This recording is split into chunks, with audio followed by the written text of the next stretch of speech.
Chapter 1467. Regardless of whether they believed it or not, the truth was the truth. In the next few days to half a month, the Ross Duchy was still trying to find out how the Golden Horde was destroyed by the Han army in such a short period of time. News came again that the Han army had turned around and was heading towards the Ross Duchy. How did the Han army manage to reorganize so quickly and digest the hundreds of thousands of Mongol cavalrymen? Very quickly, no one bothered about this question because the next target of the Han army was themselves. Even the powerful Golden Horde had been wiped out in less than a month. The question was, how long could the Rossi kingdom last as their opponent? All of the officials and nobles started to panic. For the first time, they realized that they had lost their confidence and did not know how to face the Han army. At this time, another piece of bad news came. The Han army in the northern cities had moved. They had suddenly set off from Oxino City and moved from the north to the south. They had conquered Ust-Zili Lima City and were heading towards Arkhangelsk City. This was obviously to coordinate with the Han army to deal with the Ross country. After the news came, the Ross country, which was already frightened, fell into chaos once again. Some of the capitulators were also born. This seemed to be a law of historical development. No matter how strong a country was, there would always be some people who were afraid of death. When danger came, their first thought was not how to face it, but how to protect their own interests. The so-called negotiation party, which was also the capitulators, jumped out at this time. In the court, the capitulators, led by Nevsky, quickly made their voices known. They wanted to immediately send people to negotiate with the Han army before the other side had taken down more cities. They wanted to negotiate with the Han army before they had the strength to negotiate. For this, they were willing to pay a price and even give up some cities. In the eyes of the capitulators, the Han army did not have the strength to destroy them. Although they had defeated the Golden Horde, they had definitely lost a lot of their strength. Furthermore, they had captured hundreds of thousands of Mongol cavalrymen. These people were all arrogant and unruly, so how could they be so easily subdued? It would probably take some time to deal with them. This was an opportunity for the Russian Empire. While the Russian Empire was not completely stable internally, they would take the initiative to show weakness and dispel the Russian Empire's killing intent. This would create enough time and opportunity for the Russian Empire's development. Nevsky even suggested that they should submit to the Han Chinese if necessary. Anyway, it's not like they haven't done such things before. Didn't they submit to the Golden Horde before? Once this idea was made, it quickly gained the upper hand. Many important officials, generals, and nobles of the court expressed their support. He also urged the blind duke to quickly settle the matter and have a good talk with the Han army. They did not want to wait for the enemy soldiers to arrive at the city gates. At that time, everything would be too late. The blind duke looked down on these spineless people. However, he knew that the other party was right. Now that the morale of the Han army was high, it would not be wise to make an enemy out of them. If they could drag things out and wait for the other party to not have so much killing intent, wait for the hundreds of thousands of Mongolian cavalry captives to start causing trouble, and wait for the internal situation to become unstable. Only then could they counterattack and their chances of winning would be much higher. The blind duke, who had his own plans, finally agreed to the idea of surrendering. He sent out a negotiation team led by Nevsky to welcome the Han army that was heading towards Moscow. He hoped to settle the matter as soon as possible. After receiving the order, Nevsky prepared for a night and set off early the next morning. It could be seen that he had done a lot of work in private. After he left, under the leadership of young Master Ivan outside of Moscow, the excavation of the tunnel began. The tunnels were the best way to restrain the charge of the cavalrymen. Then they would use their muskets to counterattack. This was the tactic they used to deal with the Golden Horde cavalrymen. They sent people to negotiate while preparing for war. This action showed the stubborn and cunning side of the Russian Empire. Especially Ivan, who said to the outside world that the strong would not place their hopes on the enemy, and that their own strength was the most important thing. Not to mention the various preparations outside of Moscow, just the fact that Nevsky and his men rushed over, they finally met the Han vanguard army in Kazan City. When they reported their identities and took out the relevant documents, the vanguard general, the current commander of the Russian division, Nikolaev, welcomed them. They were all Caucasians and they were connected by blood. This made Nevikov very happy. As soon as he saw Nicholas, he tried to get close to him as if they were talking about their common ancestor. He wanted Nicholas to speak for him in the future. Naturally, Nikolaev gave him the cold shoulder. It was true that he was from the Russian Empire, but he was not from the Russian Empire. He had never enjoyed any benefits from the establishment of the Russian Empire. Where did the Rossi people go when he had no food to eat? When he was bullied by the Mongol cavalry, where did the Russians go? When people in his tribe froze to death because of the cold, where did the Russians go? If it weren't for the appearance of Yang Qindong, their tribe would still be hiding like rats in the dark. They would still not have enough to eat and sleep, and even their safety would not be guaranteed. During the most dangerous time, it was Yang Qindong who saved his tribe. Now that he had entrusted him with such an important task, how could Nikolaev not know which side he should stand on? Nikolai didn't even spare a glance at Nevikov's flattery and the gifts that Nevikov gave him. He would not forget that there was a day in the military regulations of the five-star army that no one was allowed to privately give gifts. Regardless of whether they were given by subordinates or enemies, they would be severely punished. If it was light, they would lose their position. If it was heavy, they would lose their lives. The might of the five-star army's military regulations could be seen from how General Bodo was beheaded on the spot. Furthermore, Yang Qindong was using the carrot and the stick. After killing Bodo and punishing Gray, Baruch and Yudo, he took out a sum of silver to reward the other generals who did not commit any crimes. By doing so, not only did he reward the people who did not commit any crimes, he also divided the Mongol surrendered soldiers, who were not as united as a single piece of metal. It could be imagined that the Mongol generals who received the rewards would definitely side with Yang Qindong. If that happened, they would be the first to oppose anyone who dared to play any tricks. This was his master Yang Qindong. He possessed such unyielding methods as well as those omnipotent firearms and cannons.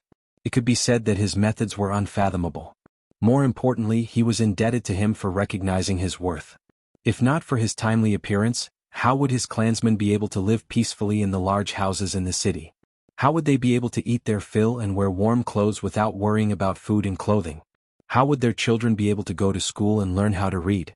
Just based on this, Nikolaev had long since become Yang Qindong's most loyal subordinate. He would definitely not allow himself or anyone else to harm Yang Qindong's interests. With such a firm will, Nikolaev's actions were destined to not receive any response. Seeing how difficult it was to talk to Nikolaev, he could only helplessly request for him to report to the Han Army's commander. He wanted to meet Yang Qindong personally and report to him. Naturally, Nikolaev did not dare to neglect such a matter. Although he did not have a good impression of these self-proclaimed White Russians, he did not understand Yang Qindong's intentions. Naturally, he did not dare to make a decision on his own. Very quickly, Nikolaev reported the matter of Nikolaev representing the Ros Duchy to Yang Qindong, who was rushing over. He also quickly received the order to stay put. When the news was passed to Nikolaev, he was naturally very happy. He knew that the Han Army's commander had the intention to negotiate. At that moment, he began to carefully consider what to say when he met the person in question. Was Yang Qindong preparing to negotiate with the Ros Duchy? The answer was that it was impossible. Others might not know, but Yang Qindong was very clear. Whether it was the current blind duke or his successor, Ivan, they were all very famous figures in White Russia's history. They were all elites among elites. He would never underestimate such an enemy, nor would he give such a person a chance to catch his breath and make a comeback. The reason why he wanted to negotiate was because he wanted to use the White Russians to surrender. He wanted to see how he could obtain the greatest benefits with the smallest price.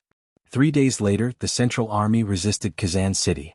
Nikolaev and Nikolaev came out of the city together to welcome Yang Qindong's arrival. From afar, when he saw that Yang Qindong was only a man in his 30s, Nikolaev was shocked. After coming here, Nikolaev had done a lot of work. He spent a lot of money to get to know some of the officers in the foreign division. From them he learned some things about Yang Qindong. He learned that this Han Bugnam of Gojoseon had started more than a decade ago. Then he expanded his territory and even conquered a huge territory that was not inferior to the Golden Horde's ancestors. It was precisely because of this that Nyeku thought that this Wunan prince of the Great Ming dynasty was in his 50s, or at least close to his 50s. Otherwise, if he started more than a decade ago, how could he gain the trust of others and have such a strong appeal? However, the moment he saw Yang Qindong with his own eyes, he knew that he was wrong. This Prince Wu Nan of the Great Ming dynasty was too young. If this was the case, didn't this person already have his own army when he was in his teens? Even the most outstanding youth in the Ros Duchy, Ivan, could not compare to this kind of talent. Chapter 1468. Yang Qindong's age shocked Nekov and gave him a feeling that the following negotiations would not go smoothly. The younger they were, the more impulsive they were and the more arrogant they would be. Naturally, they would not be easy to deal with. Yang Qindong entered the city. In the house arranged by Nikolai, he met with Nekov. Nekov was more than 50 years old and he was also a noble in the White Russia. He was also the representative of the capitulation faction in the country. Both sides met in the main hall. Yang Qindong was accompanied by Beta Persei and Shi Bi. It could be seen that Yang Qindong intended to promote this person and teach him more. This was also a sign that he wanted to be put in an important position. Naturally, Shi Bi would try his best to grasp this opportunity. After Nekov entered the main hall, he began to lead the negotiations without waiting for Yang Qindong to speak. "Are you here to represent the Ross Duchy to surrender?" As soon as they met, Shi Bi took the initiative to speak. He purposely turned the negotiations into surrender to see what kind of reaction the other party would have. Nekov's face turned red as he felt the other party looking down on him. If someone from the Ross Duchy spoke to him like this, he would immediately call for the guards. He would make the person who dared to provoke him pay a heavy price, even their life. However, this was a city controlled by the Han army. He was here to negotiate, so he could only suppress the anger in his heart. He said with an ugly expression, "General, you have misunderstood. I am not here to surrender. I am here to represent the Ross Duchy to negotiate. You Han people have a saying, it is easier to make friends than enemies, so wait, negotiate."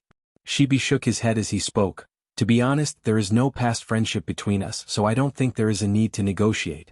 Of course, if you're here to surrender, we won't kill you. But if you're not, then there's no need to talk. Please leave."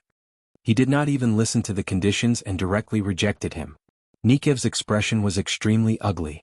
He really wanted to fling his sleeves and leave, but he also knew that if he wanted to do big things, he couldn't act on loyalty. He could only take 2 deep breaths, suppress the unhappiness in his heart and say, "General, I don't know what you mean by surrender. Can you make it clear?" As expected, Nikev didn't leave. He recalled what Yang Qindong had told him before. Later on, he just had to say whatever was unpleasant to hear. The other party definitely wouldn't be provoked. At that time he still couldn't believe it, but reality slapped him in the face. He truly admired Yang Qindong. This was a case of weak countries having no diplomacy. The so-called righteousness was sometimes very important, but when the strength of both sides was not on the same level, what was righteousness? Don't you hear that the winner is king and the loser is nothing? Nikev's power was weak, and Xiabi naturally became stronger. And surrender? Naturally you will have to open the city gates, surrender and surrender. Hand over all your belongings and territories to us. Of course, even if you surrender, we won't kill all of you. We will definitely leave some things for you to eat. Xiabi simply stated his intentions and then shut his mouth. He really wanted to see how Nikev would react. While he was still waiting for Xiabi to continue, Nikev suddenly believed his words. At that moment he realized that Xiabi had finished speaking. He couldn't help but widen his eyes and ask, "That's it? And it's over?" Xiabi said with an expression as if it was natural. After hearing Xiabi's affirmative answer, Nikev's face turned red with anger. "May I ask, what's the difference between this surrender and a battle to the death?" "Of course there's a difference. If you lose a battle to the death, you will be beheaded. If you surrender, at least you can live, right?" Xiabi said with an expression as if he didn't want to die. Looking at Xiabi's serious expression, Nikev finally understood that Xiabi didn't have any intention of negotiating. In other words, Xiabi was just going with the flow. Since that was the case, there was no need for him to stay. He cupped his hands and imitated the Han's gesture. After bidding farewell, he turned around and prepared to leave. At that moment, Yang Qindong, who had been watching the show, opened his mouth. "Nikev, right?" As soon as he spoke in fluent Russian, Nekov, who was about to leave, stopped in his tracks. His heart was filled with joy. It seems that the other party was just testing me. Now that he saw that I was about to leave, he became anxious. There was still room for negotiation. Although he was delighted, he pretended to be angry. He turned around and cupped his hands towards Yang Qindong. "Yes, Your Highness Bugnam of Gojoseon. To be honest, your subordinate is too reckless. Enough." Without waiting for Nikev to continue, Yang Qindong interrupted him. Then he used an unquestionable Chinese and said, "Remember, Commander Xiabi's words represent my meaning. There are only 2 paths for your Rossi country to take. Either you are destroyed by us or you surrender. As for the so-called peace talks, that is simply impossible. The only difference is that the first path is death while the second path is survival." When Yang Qindong said this with an unquestionable tone, he saw Nikev's shocked expression. Nikev must be thinking, "If that's the case, why did you stop me? Do you want to repeat what you just said?" Seeing the doubt in Nevikov's heart, Yang Qindong continued without waiting for him to ask. "Since you have the guts to come and talk to this king about peace, this king will give you a chance. If there comes a day when your Ross Empire is unable to withstand this king's army, you will still have a chance to negotiate. Furthermore, at that time I can leave you with 10% of your wealth and allow you to move out. At that time, you can choose any place in this king's territory to continue living. This way your family clan will be able to survive. But remember, there are conditions. I want the lives of the blind Duke and Ivan. If you can't see them, even if you surrender, you can only guarantee that you won't die. You won't have any wealth and your family won't be able to survive. After saying all this in one breath, Yang Qindong waved his hand and said, "Okay, you can leave now." Nikev walked out of the main hall in a daze.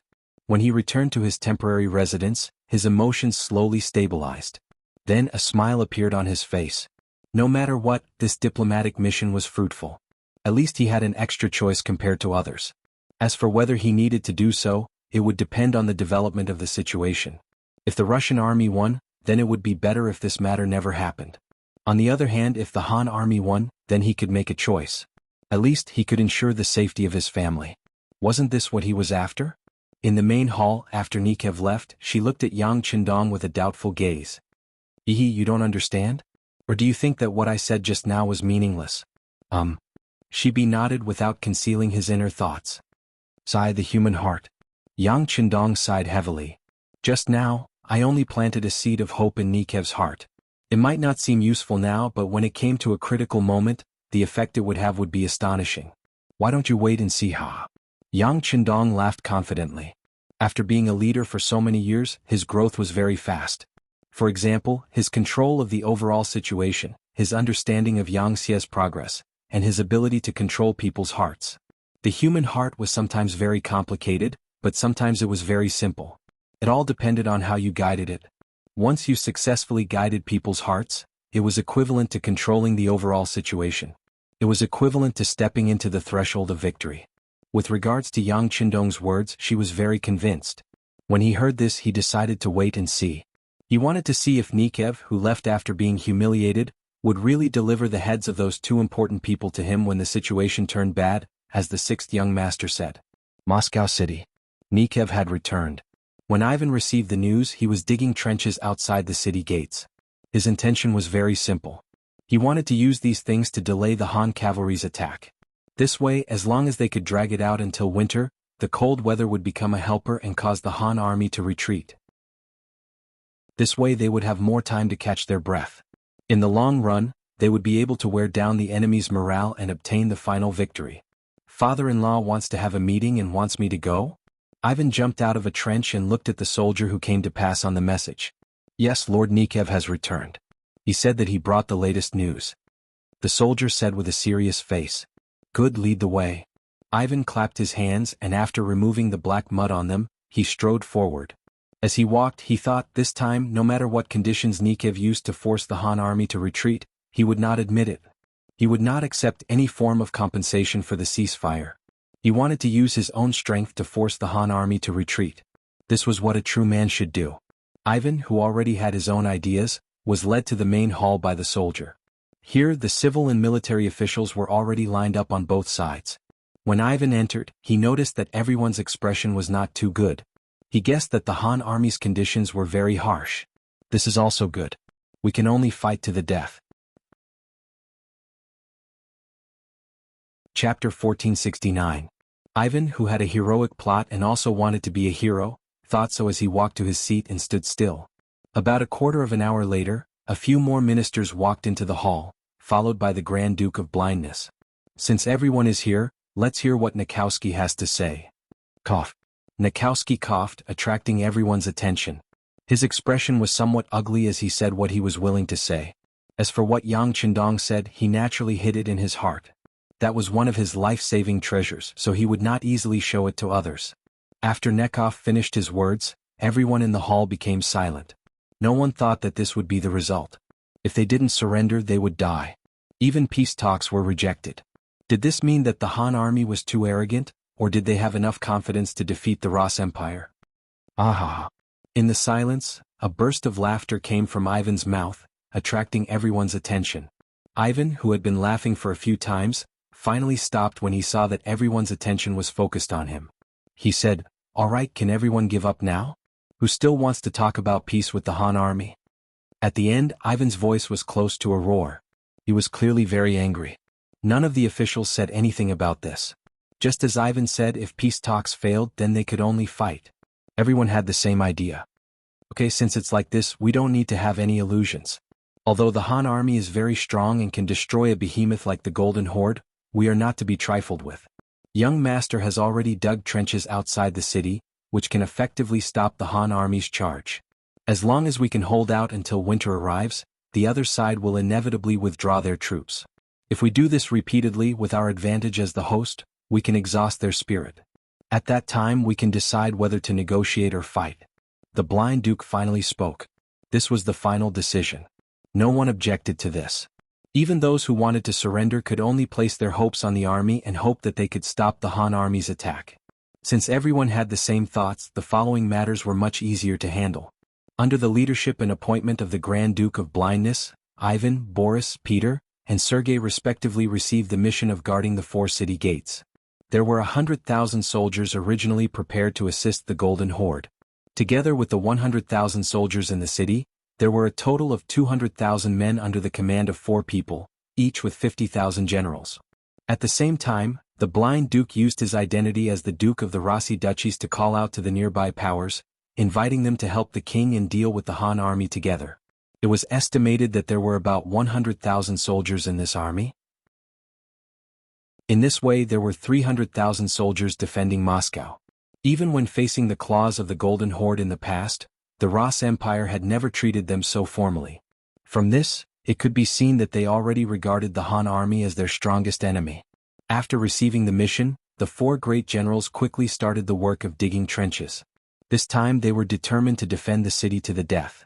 They dug trenches everywhere, surrounding the entire city of Moscow and extending for more than 10 miles. It could be imagined that if the Han army appeared here, just filling up the road would be a big project. However, by doing this they had also blocked their own way out. However, they did not care because they had already transferred all the food they could use into the city. It was not an exaggeration to say that they could hold on for 3 to 5 years. They did not believe that the Han army would be able to surround them for 3 to 5 years. If that was the case, then the cost of transporting grain and fodder would be an astronomical figure. At the same time, the Grand Duke of Blindness also mobilized the 500,000 White Russians in the city, asking them to help dig trenches outside the city. At the same time, he spread rumors saying that the Han people were more terrifying than ferocious beasts. It seemed that once they broke through the city, everyone would face a dead end. After mobilizing the people, the trenches outside the city were pushed even faster. Some places were even more than 10 meters deep. Not to mention horses, even people could not pass through. Moscow was forcefully turned into an independent kingdom. The people inside could not come out and the people outside could not go in. Finally, 10 days later, cavalry could be seen roaming outside the city. They were the scouts sent out by the 5-star army. However, they could only roam around for more than 10 miles. Countless large and deep holes blocked their path. Ha ha ha. On the city walls, the various officials and nobles used the 1,000-miles eye that they had obtained from the west. When they saw the scene of the Han cavalry roaming outside the city, they could not help but laugh. At this moment it seemed like they were already the victors. The scene outside the city of Moscow was quickly reported to Yang Qindong, who was rushing here by the scouts. When he heard that the enemy had dug countless trenches outside the city, and that some were even more than 10 meters deep, Yang Qindong was shocked. Are they looking for death? Yang Qindong sighed and could not help but laugh. Originally, Yang Qindong thought that the enemy also had cannons and guns. Although they were not as powerful as the Cold Front, they were still a threat. For this reason, Yang Qindong had arranged for Gray and the others to form a suicide squad. However, he never expected that the enemy would not use firearms and instead use trench tactics. That's right, they could indeed stop the advance of the 5-star army. However, while they could defend the ground, what about the air? How would they defend against their hot air balloons? At that time, countless bags of explosives would fall from the sky. They would not even be able to escape from the city. Wouldn't that be seeking death? Yang Qindong did not know who gave the idea to the Russian Empire. They would not die if they did not seek death. As such, Yang Qindong was not anxious. Since the enemy had already surrounded him, why would he be afraid of them escaping? Yang Qindong's face was filled with confidence. Orders. Take advantage of the fact that the soldiers in Moscow are unable to leave the city to deal with the White Russian soldiers on the outskirts. We will rendezvous with the 1st Sky Cavalry Legion outside Moscow. He was most worried that the enemy would escape before he arrived. If that happened, it would be a long process to find them. Now he could finally rest assured and clean up the trash on the outskirts. This time he would definitely destroy the Russian Empire. After the order was given, other than a portion of the army that continued to rush out of Moscow, the rest of the cavalry started to attack the nearby cities and tribes of the Russian Empire. Intelligence agents had long since reported that there were at least 100,000 White Russian soldiers in these small cities and tribes. This was a bone that needed to be gnawed on. Rostov City could be said to be the most powerful existence among them. Rostov City had a population of 300,000 and an army of 40,000. It was an existence second only to Moscow among the Russian Empire. The person in charge of this place was a noble from the Russian Empire, General Kurbsky. According to the information, this person was skilled in both civil and military matters. He was a difficult opponent. In the past, the Golden Horde had suffered many losses at his hands. This person was proficient in using firearms and had a strong learning ability. He was on par with Moscow, and this gave the Golden Horde a huge headache. That's it. Order Gray to lead the death squad to attack Rostov City. Also call Ba Daojiang over. Yang Qindong already had an idea in his mind as he gave the order. 6 days later, 50,000 soldiers from the 5-star army arrived 8 miles away from Rostov City. They quickly formed an encirclement and surrounded the entire city. They looked like they were ready to attack at any time. Rostov City's 4 gates were already tightly shut. Although they didn't dig countless trenches outside the city like Moscow, the hundreds of cannons erected on the city walls proved their determination to fight to the death. Knowing that this was a tough nut to crack, the 5-star army sent Qiao Qiao, the 1st Division commander of the new 2nd Army, Chai Ji, and the death squad's generals, Gray, Barry, and Yutu. There was also Ba Daojiang, who was personally sent by Yang Qindong to supervise the army. According to Yang Qindong, Ba Daojiang was here to boost everyone's morale and record everyone's performance. With such a person around, no matter who made a contribution, his name would appear in Yang Qindong's ears and reach the heavens. Everyone was quite happy with Ba Daojiang's arrival. After all, someone needed to spread the news of one's achievements. He was like a historian who could encourage people to do things seriously without worrying about their good deeds not being known by others. Gray was the most excited among them.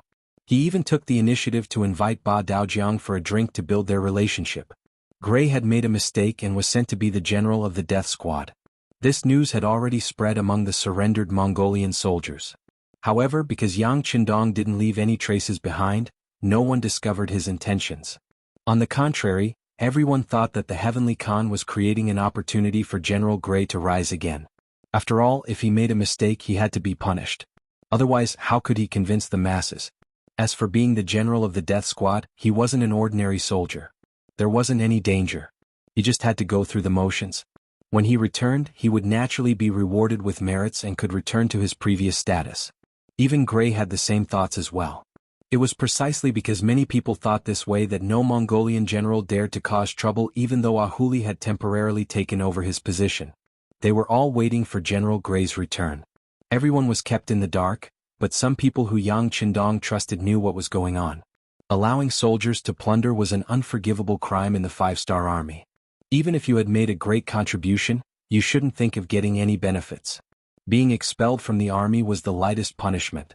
After doing this, Gray could indeed continue to serve in the army with the status of a general. This didn't make sense at all. Chapter 1470. There must be a reason behind this abnormality. Since it didn't make sense, this matter was worth pondering over. Ba Daojiang had his suspicions for a long time, but after meeting Yang Qindong and receiving the secret order, he knew what to do. Ba Daojiang, who was very clear about everything, pretended to be happy on the surface. Whenever Gray invited him, he would show up. After a few times, the entire Mongol army knew that their General Gray had established a relationship with the Heavenly Khan. Everyone knew that General Gray's future was very bright. Gray was also very happy. As he drank with Ba Daojiang more and more, the two of them got along better and better. Finally, after drinking, Ba Daojiang accidentally revealed a piece of news. The Heaven Khan was going to establish a Mongolian army. As long as he performed well, it wasn't impossible for him to become a commander. Ba Daojiang looked as though he had drunk too much. After he finished speaking, he fell asleep, leaving behind an excited Gray who had sobered up. Naturally, he wasn't drunk at all. A commander of a Mongolian army. That was an extremely high position in the entire 5-star army. How could he not sober up when he thought that he could be promoted? No, I must perform well. This attack on the city of Rostov is a good opportunity, an excellent opportunity to show off my abilities. Unknowingly, Gray had set a goal for himself. The military operation to besiege the city took 3 days to complete. After the 4 city gates were sealed, the cannons of the 2nd Cold Front Regiment were pushed forward. They aimed at the Ross cannon, which was also a cannon. However, the Ross cannon was inferior in power and range. The 2nd Cold Front Regiment was prepared to destroy all of the enemy's cannons at the first opportunity. Next, it was time for the cavalry to charge. For this reason, the commander of the new 2nd Army's 1st Cavalry Division, Xiao Qiao, and the general of the Death Squad, Gray, got into an argument over who should be the one to contribute the most. Commander Xiao Qiao wanted to contribute. He had a feeling that after the Golden Horde was destroyed, there would be fewer and fewer opportunities for them to fight a big war. He had also heard rumors that the 2nd Army was about to expand into the 2nd Army Corps. At that time, Commander Shibi would very likely be promoted to commander of the Corps. In that case, there would be at least 3 vacant commander positions. As the commander of the 1st Cavalry Division, he naturally had a lot of opportunities and room for promotion. He didn't want to miss such an opportunity. Therefore, he had to use this battle to perform well and let others see his ability. This would create more favorable conditions for him to compete for the position of commander. Gray didn't know about this, but he wanted more. He had actually set his sights on the position of commander of the Mongolian army. However, what he did not know was that Ba Daojiang had made up the story according to Yang Qindong's wishes. Ba Daojiang had not even formed the 2nd Army, so why would he immediately form the Mongolian army? The reason why Gray had said that was because he wanted Gray to be more active in battle and personally participate in the front lines. It would be best if he could personally go into battle and kill the enemy. Both of them had their own ideas and neither of them wanted to back down. This was because the commander of the Shai Corps did not come with this army. Instead, he had another mission. As such, everyone began to argue and no one was willing to back down. In the end, it was Ba Daojiang who stepped forward. He was the vice captain of the Black Knights Dragon Guards, and he had an extraordinary status. In the end, he was the one who made the decision to hand over the Vanguard mission to the Suicide Squad. 6th Young Master has said that since we are a Suicide Squad, it's only natural for us to charge at the very front. Commander Qiao, please take a step back, Ba Daojiang said coldly as he swept his gaze across Qiao Qiao. Ba Daojiang was very clear about the character of his officers. Many times, the more you tried to reason with them, the more unreasonable they would be. On the other hand, if you used a commanding tone, they would listen and fall for it. Indeed, when Ba Daojiang's face sank, Qiao Qiao did not say anything. He didn't want to argue with the vice captain of the Black Cavalry. That wouldn't benefit him at all. That was because he would never forget that even Commander Shibi had been extremely courteous when he saw the Black Cavalry. Gray laughed heartily. He believed that this was the effect of his relationship with Ba Daojiang during this period of time. He even threw a grateful look at Ba Daojiang. After that, he started to assemble the army and prepare for the charge. In front of Commander Chai Ji, Ba Daojiang gave a very serious order for the artillery support of the Cold Front to be in place. They couldn't let the Ross Army's artillery and muskets be of any use. When Gray heard all of this, he was extremely touched by her actions. However, there was something even more touching. Just as the army was assembled and ready to charge, Ba Daojiang walked up to the Suicide Squad and personally handed a purple cloak to Gray. General Gray, this is a cloak that only a first-rank general can wear. I hope you can perform well. Once you make a great contribution, you may be able to wear the red cape, the symbol of the army commander, next time. After hearing Ba Daojiang's sincere words, Gray received the cloak with an excited expression. He then put it on in front of Ba Daojiang. The cloak fluttered in the wind, making it even more eye-catching and eye-catching. A burst of laughter came from Gray's mouth. Brothers, the Heavenly Khan has treated us so well. How can we not perform well to repay his kindness? Come, charge with me. Take down Rostov City and capture Kurbsky alive. Take down Rostov City and capture Kurbsky alive. The Mongolian cavaliers below also shouted loudly. After that, Gray intentionally glanced at Qiao Qiao, who was still wearing the white cloak and was only a division commander. Then he laughed heartily and led the 40,000 Suicide Squad to charge forward. The war drums beat, and the sound of the battle shook the heavens. The attack on Rostov City had officially begun. After Gray personally led his army out, Ba Daojiang arrived at the encampment of the 2nd Cold Front Regiment. When he saw the cannons roaring furiously as they bombarded the city gates, he chuckled as he walked over to the 1st Regiment Commander Chai Ji and said, "Regiment Commander Chai, what kind of battle have we not experienced before? There's no need to be so nervous. Come, have a smoke and relax." Chai Ji naturally accepted Ba Daojiang's goodwill. Taking the cigarette with both hands, he thanked Ba Daojiang and chuckled. "I'm not nervous. I'm just excited before the battle." This wasn't arrogance. It was the truth. Ever since the Cold Front's 2nd Division entered Eastern Europe, they had fought countless battles. When had the number of enemies decreased? Especially in the battle between Sarai City and New Sarai City, when they faced hundreds of thousands of enemies, they didn't show the slightest sign of retreating. Now they were only facing Rostov City, which only had 40,000 enemies. There was nothing to be nervous about, but the excitement before the big battle was still a little. "Haha, Regiment Commander Chai is so generous." Ba Daojiang smiled and gave him a thumbs up. After being praised, Chai Ji's face revealed an embarrassed expression. Before he could say anything, Ba Daojiang took a step forward and whispered something into his ear. When Chai Ji, who was originally calm, heard this, he was stunned. It was as if he had been electrocuted, and he didn't say anything for a long time. After holding it in for a long time, he finally asked, "Does the 8th Deputy Commander have a military order?" After asking this, Chai Ji couldn't help but laugh. How could there be a military order for this kind of thing? Wasn't this the same as sending someone into the enemy's hands? But was this Ba Daojiang's idea, or was it the 6th young master's idea? After thinking about it, Chai Ji felt that the latter was more likely. Even if Ba Daojiang had some personal grudge with someone, he would have his own way to solve it. He definitely wouldn't tell this to Chai Ji, who had no friendship with him. Not to mention that he would use the Cold Front's hands. If he dared to do this and even dared to tell Chai Ji about it, he probably wasn't afraid of being exposed. If that was the case, this should be the order of the higher-ups. Who was Ba Daojiang's higher-ups? Was there even a need to think about this question? Okay, I know what to do. Chai Ji nodded heavily as if he had made a difficult decision. Okay, after this matter is done, I'm afraid Commander Chai will be reprimanded. But don't worry, you will be rewarded for what you have done.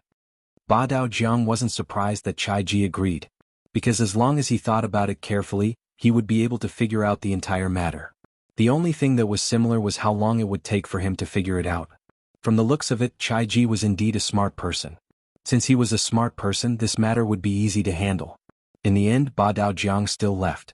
Or rather, he came over to talk about this matter. Now that the matter was settled, he naturally had to leave. He left Chai Ji behind and said to the correspondent beside him, "Get me 3 cannons. I want to command them personally.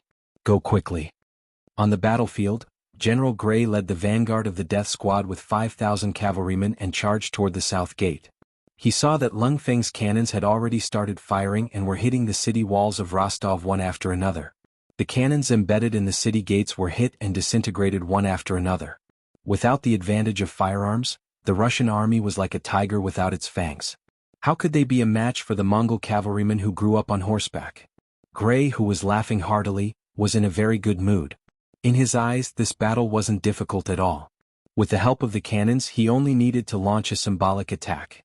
When the city gates were blown open, he would be the first to contribute to bringing the army into the city. When the news of this battle reached the ears of the Heavenly Khan, he would be getting closer and closer to the position of commander of the army.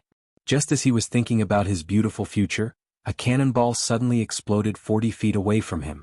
When the intense shockwaves reached him, one of his personal guards was thrown off his horse.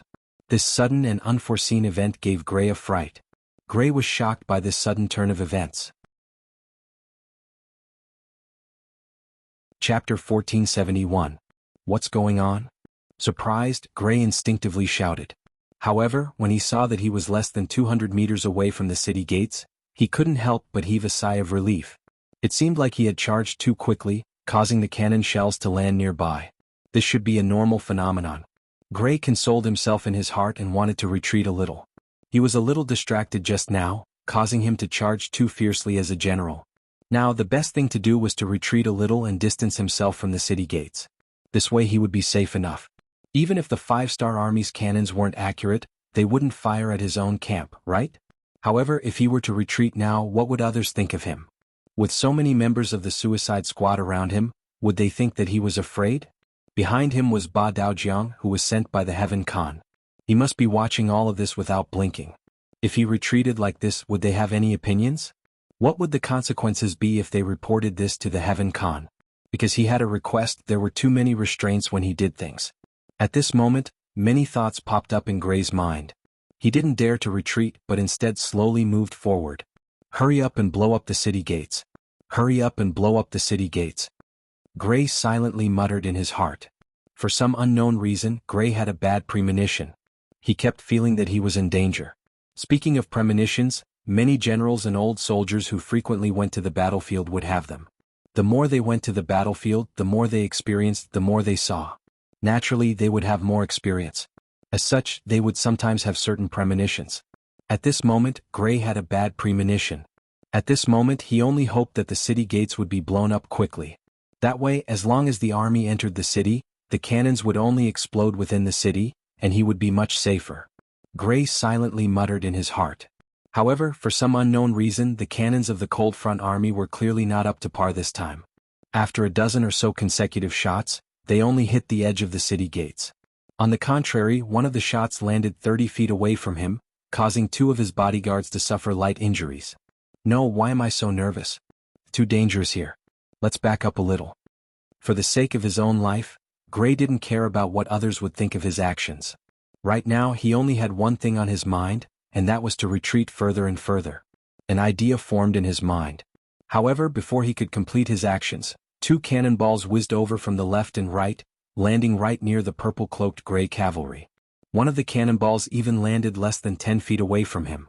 A loud explosion rang out, causing an intense shockwave to blast towards Gray's face. A few of the shrapnel fragments embedded themselves into Gray's body, with one of them striking near his heart. Immediately, blood spurted out from his body and he couldn't stop it. Very quickly, Gray's purple cloak was dyed red, while his face turned from red to white, appearing incomparably weak. At this moment, he had already dismounted from his horse and was looking up at the sky, wondering what was going on. Why was his luck so bad that he was seriously injured by his own side's cannonball? Even at the moment of his death, he didn't know that someone had done it on purpose. His actions had already caused intense dissatisfaction from Yang Qindong. However, after considering the thoughts of the surrendered Mongolian generals, he didn't publicly punish him. Instead, he chose to let him die on the battlefield. Within the artillery formation of the Cold Front, Commander Chai Ji saw the purple-cloaked cavalry fall through the binoculars and couldn't help but sigh in relief. He muttered, "The mission is completed. I have to thank Ba Daojiang for giving Gray that flashy purple cloak. If not, it wouldn't have been so easy to find a target on the battlefield." At the rear of the 5-star army, Ba Daojiang also saw this scene through the binoculars. When he saw Gray being sent flying from his horse, he knew that the mission was a success. However, he still put on an extremely sorrowful expression and said to Division Commander Qiao Qiao, "Division Commander Qiao, I'm afraid that General Gray has met with misfortune. You are now the commander. Lead everyone to charge forward and take revenge for General Gray. Take revenge for General Gray." Barlu, Wutu, and the other Mongolian generals who were also in the middle of the army shouted in unison with a tragic expression. "Okay, I'll accept your orders." After Qiao Qiao agreed, he pulled out his cavalry sword and pointed it forward. He shouted, "Everyone listen to my orders." Tens of thousands of the 5-star army and the Mongolian army charged forward. The Cold Front's 2nd Division's 1st Regiment had also, coincidentally, broken through the south gate of Rostov City. After the city gate was destroyed by a cannon, there was nothing that could stop the cavalry's charge. Just as Ba Daojiang led his men to attack Rostov City, gunfire was also erupting all over this piece of land. Sergei led his troops to attack the city of Novgorod. His target was the 40,000-strong Rossi army led by General Maxim. Division Commander Xiao Feng led his men to attack Vyatka City. Their target was the 30,000 Russian soldiers led by General Turgenev. The world's 1st Cavalry Legion and the 3rd Cavalry Legion cooperated and headed north to attack Pskov City. Their target was the 30,000 Russian soldiers led by General Vanya. As the flames of war spread everywhere, this piece of land was filled with the flames of war for more than a month. With the support of powerful firepower and the charge of the valiant cavalry, the cities of the Rossi principalities were conquered one after another. Generals and soldiers were killed. Even some of the cities that were not completely under the control of the Rossi principalities were also affected. They were conquered by the 5-star army and changed sides. In comparison, Moscow city was very quiet. Yang Qindong had already brought a portion of his men to the outskirts of the city and set up camp. He didn't look like he was in a hurry to attack. Of course, Yang Qindong was waiting. He was waiting for the main forces of the five-star army to come back. That would be the time for him to launch the final blow. However, all of this was seen by the soldiers of Moscow. They believed that the five-star army was at their wits' end. They were helpless in the face of the five-star army's ubiquitous trenches. Especially since there was a heavy downpour a few days ago, the trenches were filled with water, increasing the difficulty of clearing the trenches. The cavalry would not be able to display their might, and the infantry would need to cross the deep ditches filled with water to advance. All of these would greatly affect the strength of the Han army. As such, the Ross army would be able to easily defend the city. This result made many of the officials and nobles in the city reveal looks of satisfaction. They were even more impressed with Ivan, who came up with this idea. What son of heaven! What extremely intelligent! He said as much as he could without the slightest bit of stinginess. On the other hand, Nevsky stood in the crowd with a thoughtful expression. He had listened to Yang Qindong's words and made sufficient preparations. For example, General Peter, who was originally his clansman, had already discussed in private. If the situation became unavoidable, they would take action to protect themselves. At that time, they might become the only remaining Rossi nobles. However, the development of the situation was not as he had imagined. Because of the trenches, the Han army could not approach the city. It seemed that Yang Qindong's words were just a boast. Who cares? Nevsky shook his head. Thinking that it would not be a bad thing for him if he could defend the city, Nevsky simply threw this matter to the side. Outside Moscow, as time passed, more and more five-star army had completed their mission and were gathering outside the city. After 10 years of separation, Commander Wuxia finally met his master, Yang Qindong. Sixth young master. When the two met in front of the army, and because of Wuxia's arrival, Yang Qindong personally came out of the camp to meet him. Wuxia didn't salute. Instead, he fell to his knees with a plop and began to wail. A 7-foot-tall man actually cried like a child in front of so many soldiers. Not only was this not a joke, but it also caused many people to cry at the same time. If one was not a veteran of the Third Army, they would not be able to understand this feeling. 10 years ago, they had stepped out with great ambitions and lofty aspirations. 10 years later, they had experienced countless difficulties. Now there were less than 200 old soldiers left from the original 10,000. This nearly 95% elimination rate was not something that those who had experienced it could not understand. Yang Qindong's eyes were also slightly red. He took 2 steps forward and stretched out his hand to help Wuxia up from the ground. He comforted him. Okay, young master, I know what happened to the Third Army. You have worked hard. Don't worry, this kind of thing will not happen again in the future. For those soldiers who died, we also have to comfort their families. We cannot let the heroes die with regrets. Thank you, sixth young master. Wuxia, who had already stood up, quickly saluted again. Then Chunyang Yi La Lu Dai and the others came up and saluted. These people were the first batch to follow Yang Qindong. Many of them were still young, but now they were already middle-aged. Okay, you have worked hard. After Yang Qindong returned the salutes to each officer, he would hold their hands to comfort them and encourage them at the same time. After the officers of the Third Army, it was Tianhu's world's first cavalry army that came up. Facing them, Yang Qindong did not have so much melancholy. He only nodded to the commander and said, "You have done well." Just these 4 words were enough to prove that the world's first cavalry army's efforts were not in vain. Tianhu was also very excited. He saluted and said respectfully, "Teacher, good day." Chapter 1472. With the arrival of the First and Third Armies, which were the furthest away from the city, it could be considered a victory. Next, it was time to deal with the main forces of the Rossi army, who were hiding in their turtle shells. On the 3rd day of the 7th month, 1463 AD, the 5-star army launched an attack on the capital of the Rossi Principality, Moscow. When nearly 100 hot air balloons rose into the air, the white clouds in the sky flew toward Moscow, which was more than a dozen kilometers away. Cheers could be heard from the entire 5-star army camp. Before this, countless officers had gone to look at the deep trenches that had been filled with water. All of them had ugly expressions on their faces. In their opinion, it was extremely difficult to launch an attack in such an environment. Exhausting themselves would not bring them any benefits. But what else could they do? The distance of more than a dozen kilometers was like an abyss, blocking everyone's advance. If they could not even walk over, how could they launch an attack? For a moment, many officers were thinking about surrounding the city. It seemed that the only way to solve the problem was to surround the city and not attack. But if that was the case, how many troops would they need to station nearby? Too few people would not do. What if the people in the city rushed out? But if there were too many people, it would be a waste. Gathering the troops together, not to fight but to keep an eye on the enemy for 3 to 5 years, how much military supplies would that consume? Even if the Yangtze was rich, he could not afford such a waste. Most importantly, as long as Moscow still existed, it was inevitable that there would be Russians who held on to hope. The psychological effect of this was the most annoying, and it was very likely that it would cause unrest in the surrounding areas. When that happened, how could there be any talk of development? Just as many officers were wondering what to do, the Air Force was deployed. Everyone's eyes lit up when they thought about how the space could travel through the air and continuously attack the Russian army in the city without having to worry about the enemy's counterattack. When that happened, the city would probably become a sea of fire. When that happened, it would not be them who would be thinking about how to get in, but the people who would be thinking about how to get out. There was no need to spend any effort or worry. They could just wait for the scene of victory to appear. Excited shouts could be heard from the camp. "Sixth young master, since this is the case, we do not need to leave so many troops here.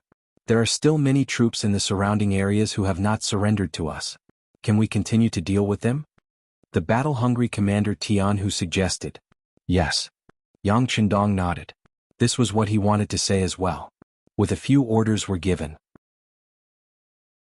For example, Tianhu's No. 1 Cavalry Army, the 2 divisions of the new Second Army, as well as the 50,000 soldiers of the Mongolian Army, and they charged to various areas to deal with the various factions that had not submitted to Yangtze's forces.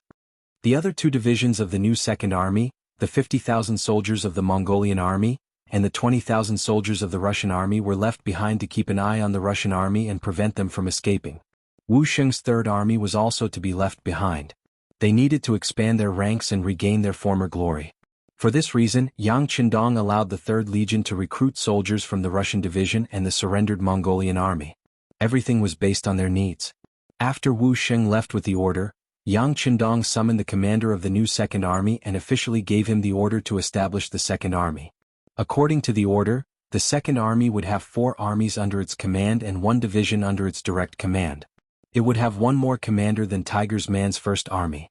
In total, there would be around 150,000 soldiers. Yang Chendong also revealed that the Second Army would most likely stay here in the future to take over the huge territories of the Golden Horde and the Russian Empire. Don't feel pressured. The steam engines you need have already been produced and tested. They will be given priority for your use. When the time comes, all the resources from the Far East will arrive here within 10 days. If something happens, reinforcements will also arrive within 10 days. Moreover, this time will be constantly increasing. Who knows, this prince might arrive at any time by carriage. Haha, when that time comes, you must not slack off. Hearing Yang Chendong's laughter, Shibi was already crying. Of course, these were not tears of sorrow. They were tears of joy and gratitude. He was just a surrendered general. How could he be favored by Yang Chendong and promoted to commander? At that time, he had already attracted a lot of envy and jealousy. Now, he was going to be the commander of the Second Army. The commander of the Second Army was Tiger's Man. He was the person who had followed Yang Chendong the longest and was also the most trustworthy person. Now he had become the commander after that person. Didn't this mean that in Yang Chendong's heart, he also trusted him very much? With this trust, Shibi could not stop crying. In his heart, he had already decided that in this life, he would serve Yang Chendong to the best of his ability. Even if he died, he would have no regrets. Just as Yang Chendong was in the big tent, meeting with one senior military officer after another and assigning tasks to them. The Air Force had already arrived above Moscow in a hot air balloon, adjusting the direction of the wind. The sudden appearance of these white dots in the sky frightened the Russian soldiers and civilians in the city. Although the city was sealed, due to the early preparations, the law and order in the city was not chaotic. Instead, it was as orderly as usual. For them, the only difference was that they could not go out of the city. Over the years, with the continuous efforts of the Grand Duke of Blindness, the Rossi principalities had a good foundation. The so-called war was to get money and food. They had long been prepared to fight to the death with the Golden Horde, so they had made all kinds of preparations and prepared all kinds of resources. In addition, a while ago, Ivan led the army to hunt some of the nearby forces who did not submit to the Rossi principalities and robbed a lot of good things. This made the city's treasury even more plentiful.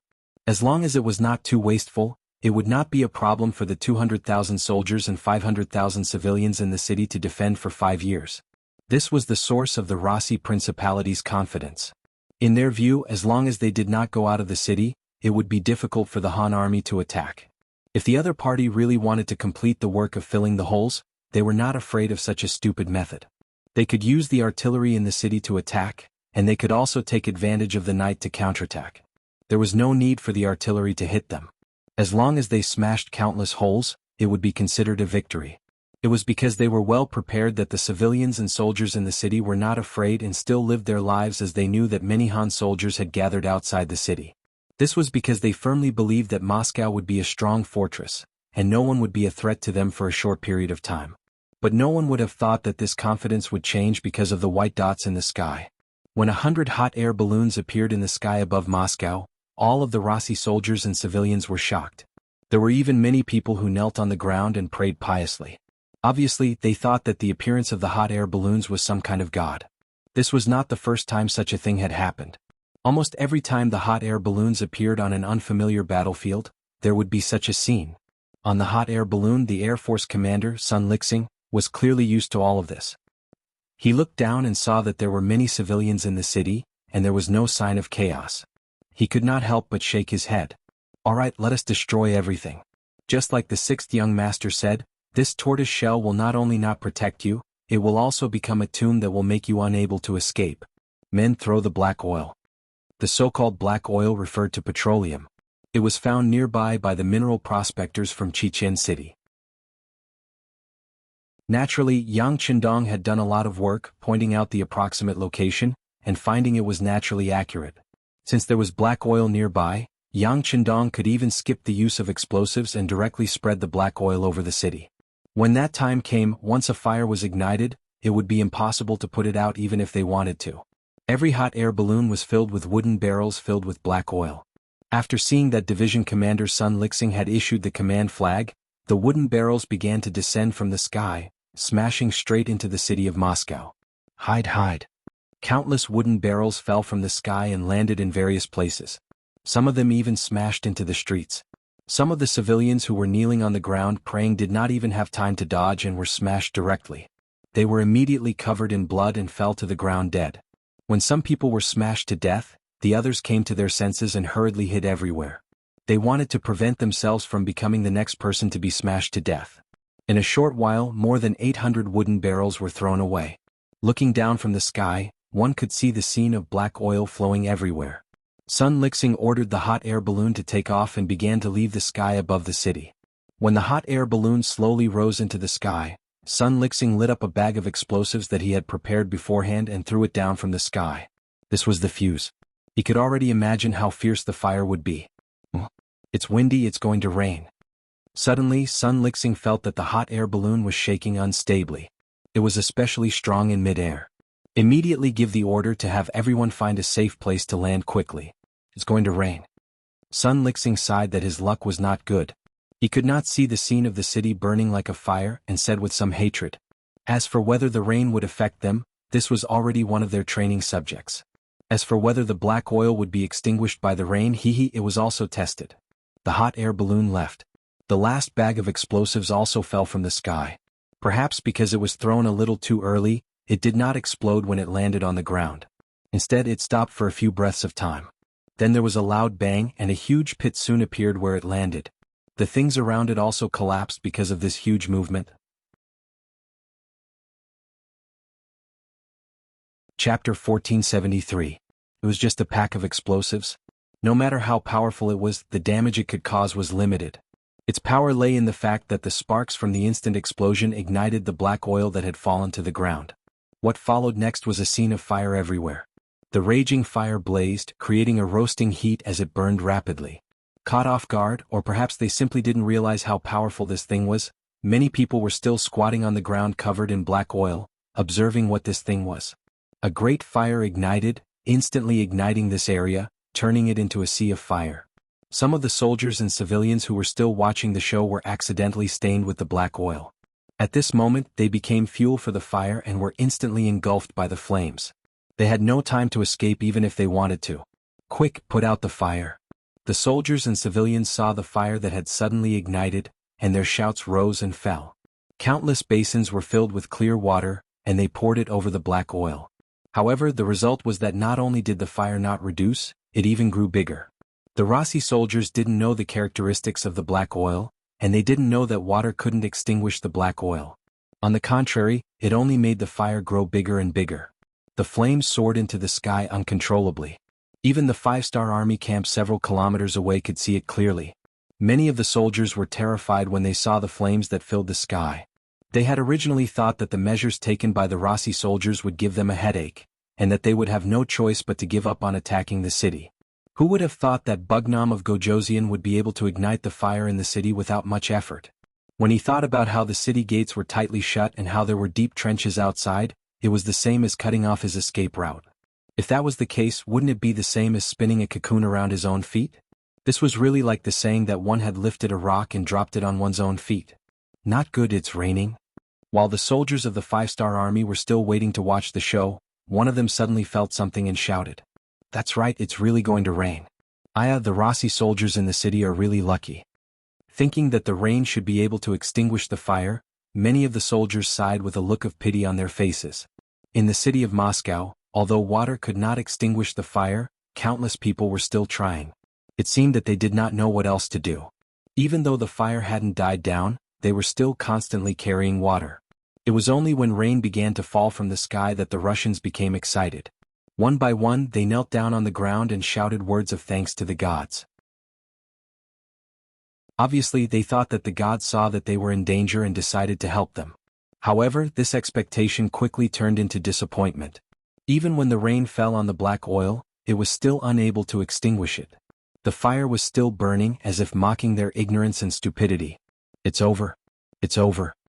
Countless civilians and soldiers sat on the ground, their faces filled with despair. They really couldn't think of any good way to extinguish the fire, so they could only let it burn and wait for the black oil to burn out. Although such a large commotion was only burning in the east of the city, it still attracted the attention of all the civilians. They all looked at it with lingering fear, their faces filled with helplessness and worry for the future. Ivan was also standing in the crowd. If one looked carefully, his expression was also very bad, even somewhat gloomy. He had calculated everything and created countless troubles so that the 5-star army would not be able to attack the city. This way they would not be able to do anything to him. What he needed to do during this period of time was to train his soldiers. As long as he had a group of elites in his hands, he could take advantage of the fact that the enemy was lazing around to kill a path of blood and even defeat the Han army. However, all of these beautiful thoughts were interrupted by the sudden appearance of the fire. Although Moscow was large enough, it would require a lot of kerosene to burn the entire city. It was not something that could be done in a day. However, if there was no way to deal with it, the morale of the soldiers would be slack and the people's hearts would become unstable. If that was the case, how could he train his elite soldiers? Even a sturdy fortress could be opened from the inside. Ivan even thought that those who surrendered would take the opportunity to jump out.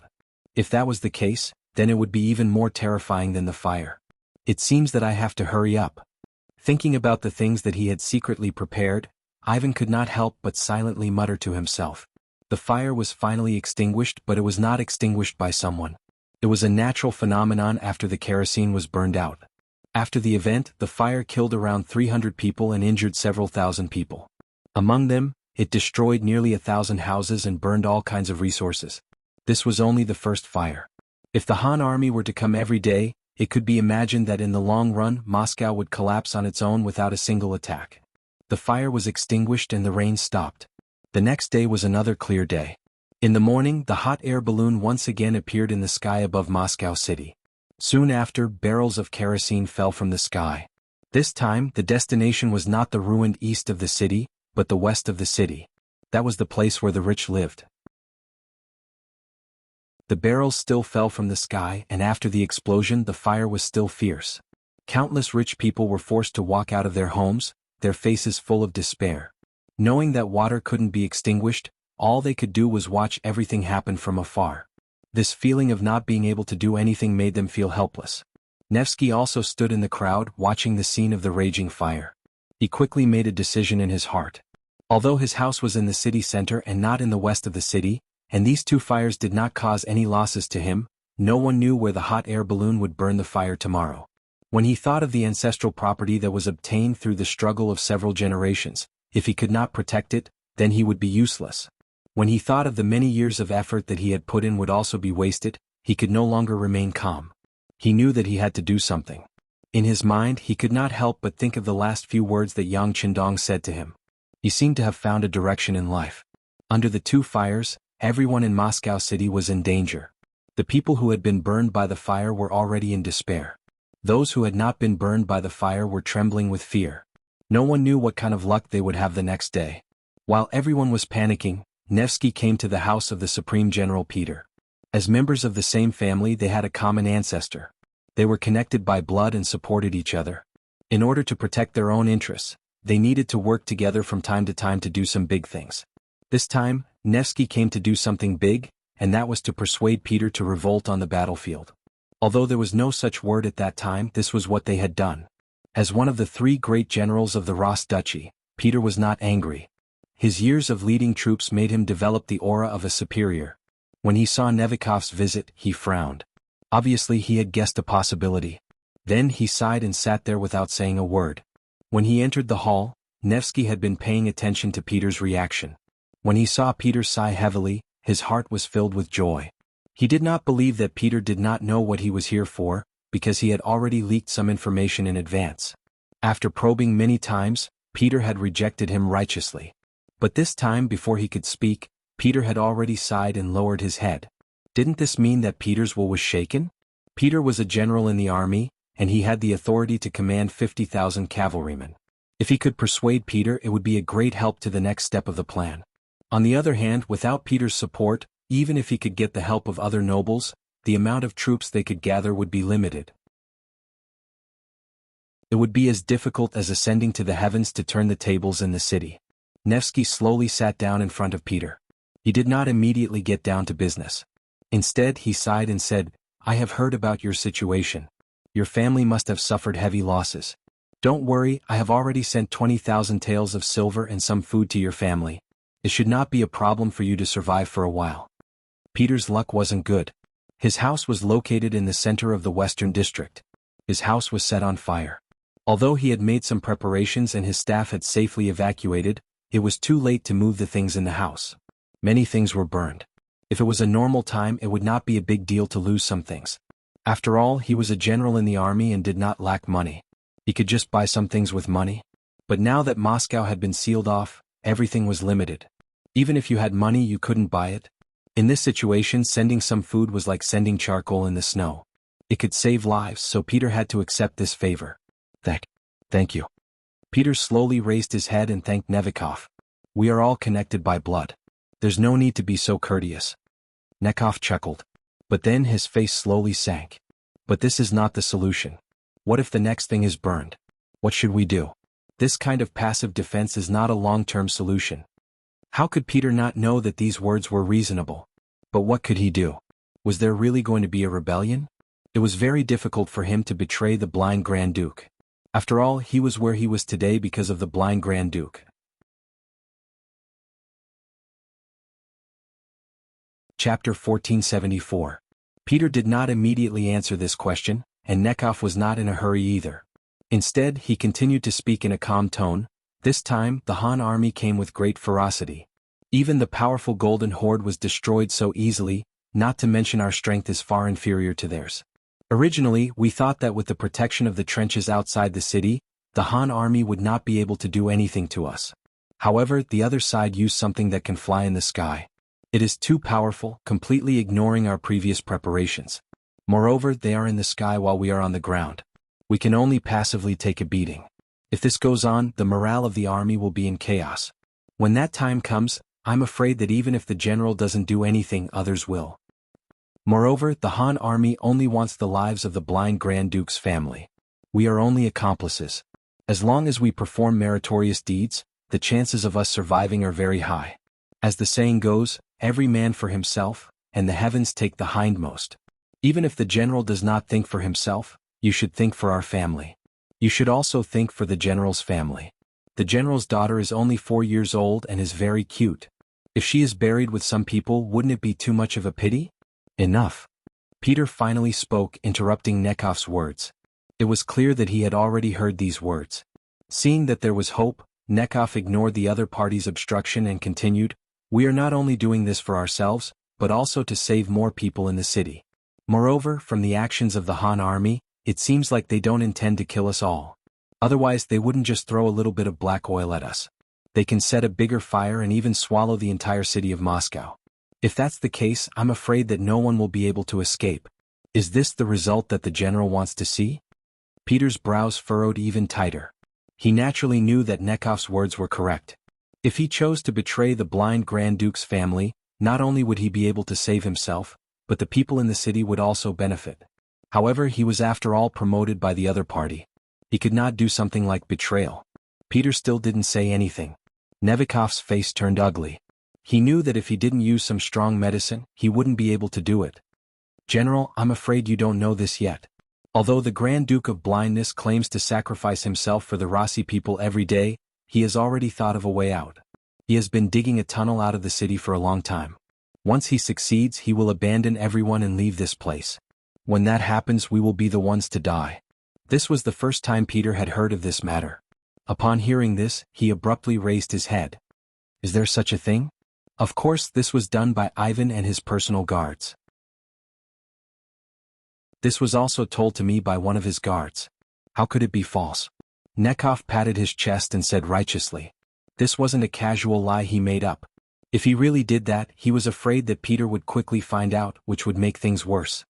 He had indeed spent a large sum of money to bribe one of Ivan's guards and got the information from him. When Nekhov first received this news, he was also shocked. He cursed Peter's slyness in his heart. However, he immediately thought that this was an opportunity to convince Peter to work for him. That was why he came. As expected, Peter remained silent for a long time after he told him the truth.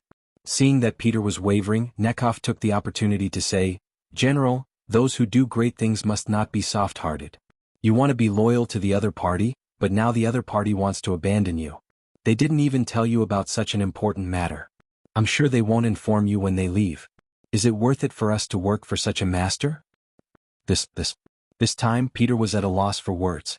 "Sai, even if he doesn't treat you as a human, why should you treat him as a human? General, for your family and the 500,000 civilians in the city, you can't hesitate anymore." Nekhov tried his best to persuade Peter. All right. But I need to investigate this matter first. If it is true, I will contact you." The feeling of being abandoned finally made Peter waver. The only difference was that he still needed to investigate this matter. With his connections in the military, it wouldn't be difficult for him to figure out the truth of the matter now that there was a direction for the matter. "Okay. All right, the tunnel is near the north gate where Ivan is guarding." Nekhov knew that the matter was almost done. He immediately revealed the location of the tunnel. This time, Peter didn't say anything. He nodded heavily. It was obvious that he had thought about what to do next. Not long after Nekhov left, a few of Peter's trusted soldiers followed him out. They were heading towards the north gate. Not long after, a few of them rushed back before the sky turned dark. It was obvious that they had gotten some information. Although it wasn't specific, it was enough to know if it was true or not.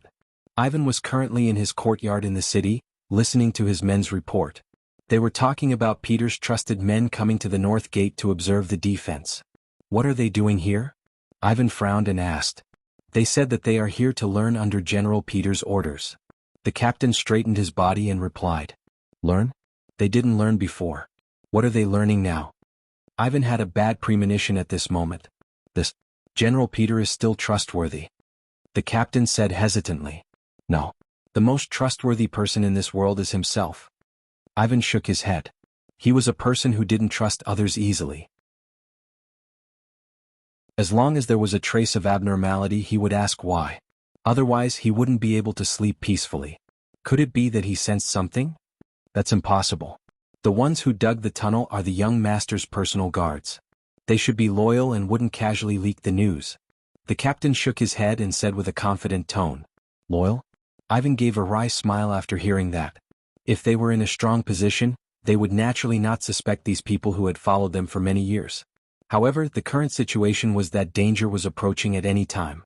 At this time, no one could be trusted, and anyone could betray them and become their enemy. Ivan, who didn't trust anyone and couldn't trust anyone, shook his head. This matter isn't right. How about this? Immediately order people to keep an eye on Peter's mansion. I need to know his every move. Also, assign a group of people to wait outside the mansion. Once the matter is exposed, they will take action. In short, we can't leave anything behind, not even the slightest hidden danger. Ivan's words were quite decisive. From the looks of it, a general like Peter could be killed as long as he didn't like it. Seeing this, the captain of the bodyguards gasped and said, "Yes, young master, I understand." "Okay, go do it." Ivan nodded and arranged. Not long after, a few tall men appeared on the street not far from Peter's residence. They entered a small courtyard to rest. And this scene was quickly reported to General Peter's ears. Ever since he sent people to inquire about the news, he had made sufficient preparations. After all, the crime of spying on a superior was not light. Since he wanted to do this, how could he not be prepared at all? Therefore, long before Fan took action, he had already sent people to keep an eye on his mansion and the surrounding streets. With his understanding of Fan, if the other party sensed something, regardless of whether or not he had figured out his intentions, he would first send people to keep an eye on him, just in case. When the people below reported the situation to Peter, his expression was calm, but his heart was incomparably turbulent. Sure enough, he was still suspected. Could it be that it was so difficult to be a loyal subject? With Ivan's temperament, after this matter, the relationship between the two would not be as seamless as before. If there was a chance, the other party would even get rid of him. Speaking of tough means, this Ivan was much more powerful than his father, the Grand Duke of Blindness. Forget it, if that's the case, he is forcing me. At this moment, Peter had made some kind of decision. He slowly got up and went straight to the study. Half an hour later, several servants in the mansion who were in charge of buying and selling tomorrow's food walked out of the courtyard. For these servants, the people sent by Ivan who were in charge of keeping an eye on them did not intend to give up. They arranged for 2 soldiers to quietly follow them. Originally, the captain of Ivan's guards thought that he had already attached great importance to these servants, but he did not know that Peter was in disguise among them. When the group of people walked to a dark corner, his figure flashed and disappeared from the team. Because they did not dare to follow too close, when the people sent by Ivan caught up, they did not notice that such a person was missing in the team. After Peter got his freedom, he was not careless. He circled the streets a few more times. After confirming that no one was following him, he went to his own camp. There were his confidants that he had cultivated for many years. Under his management for many years, these people only listened to him. In the military camp, although it was already dark at this time, it was still very lively with people coming and going. Many patrolling soldiers were walking around with torches. Although there was a dozen miles of trenches as a cover and there was no need to worry that the Han army would suddenly attack the city, there was no harm in being careful. Even if the other party had something like a flying ball, who knew if there would be other secret weapons?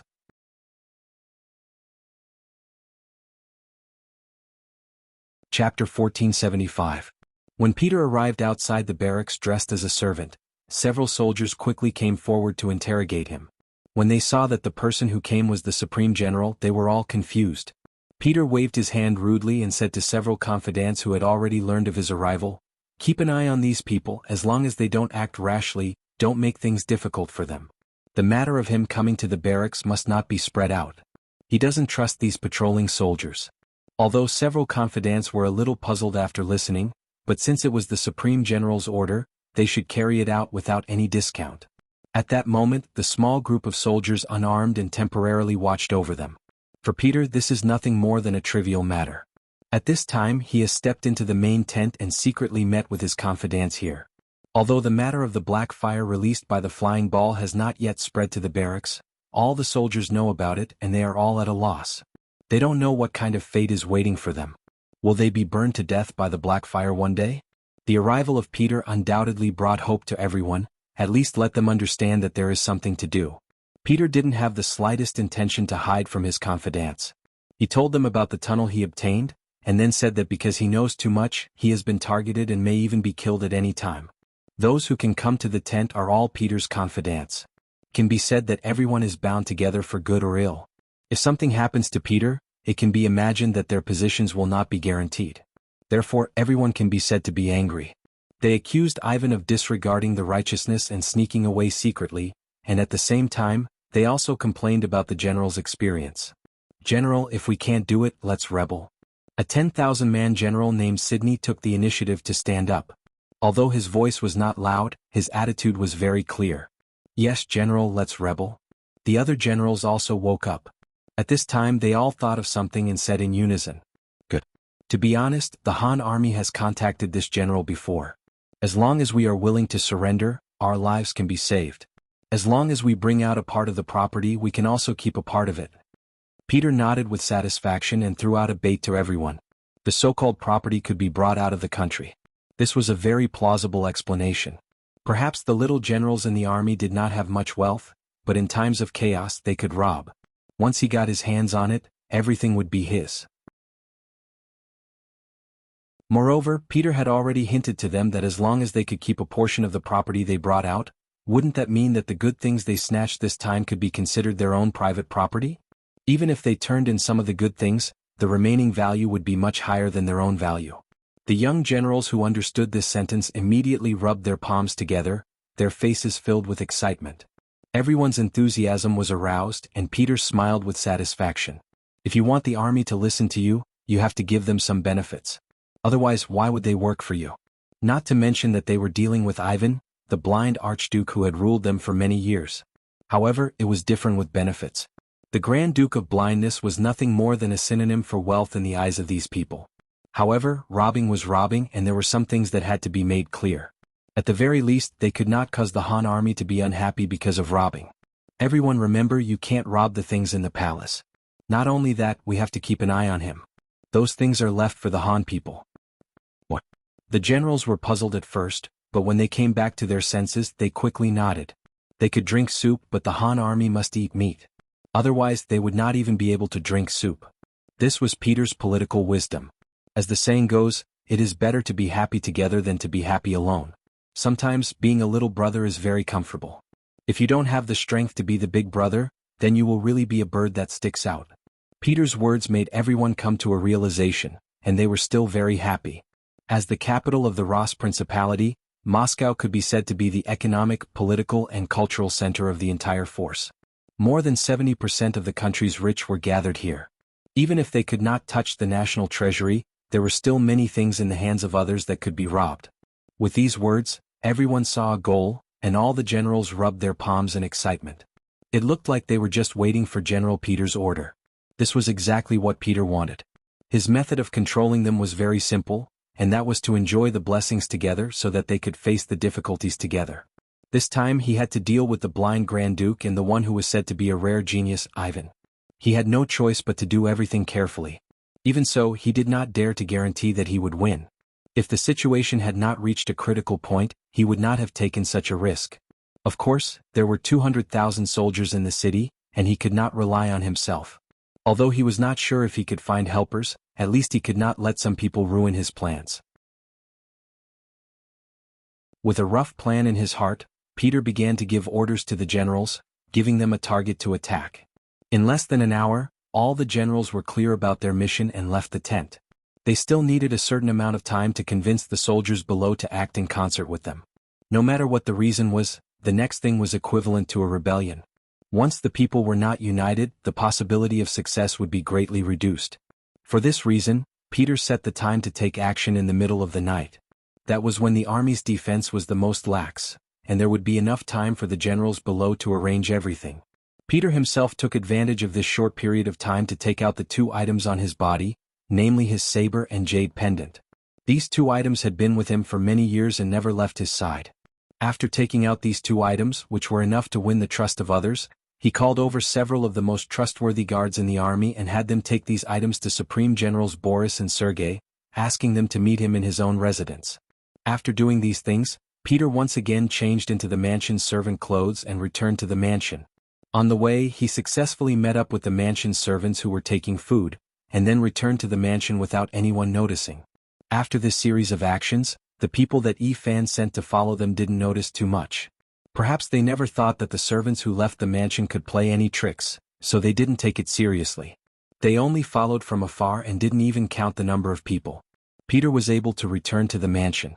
At this time there was still about an hour before midnight. At this moment, Ivan was still leading a group of trusted aides who he thought he could trust to continue digging the tunnel.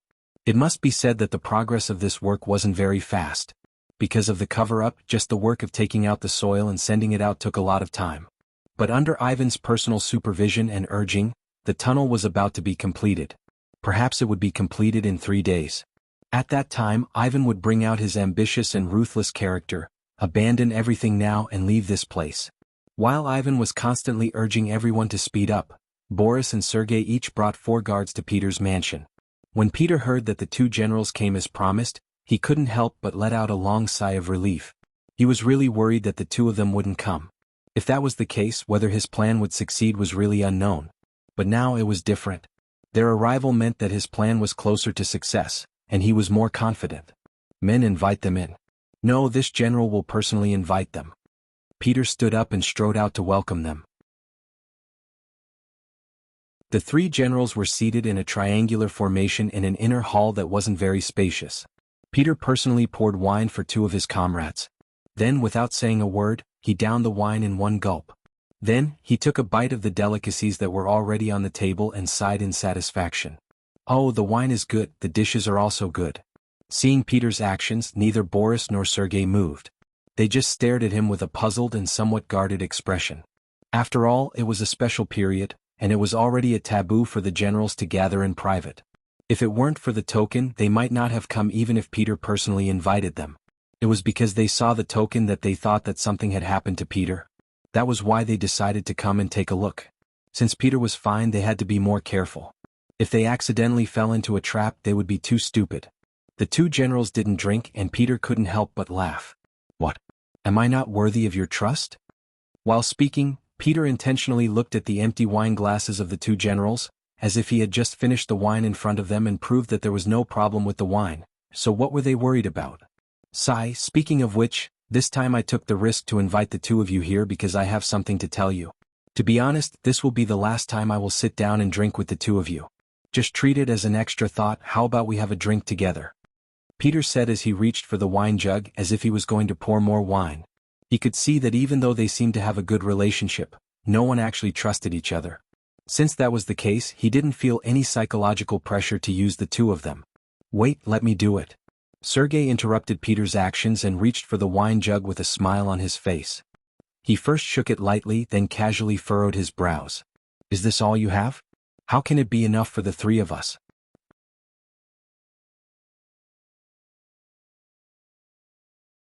Chapter 1476. After saying that, Sergei opened the wine jug without Peter's consent and looked inside. After seeing that it was just an extremely ordinary wine jug, he closed the lid again. No matter how important the wine is, I'll pour it for you. Of the 3 of them, the oldest was Boris and the youngest was Sergei. What he said made sense, but why did he check the wine jug just now? He still didn't believe it, so he took the opportunity to check it. After seeing that there was no problem, Sergei was relieved.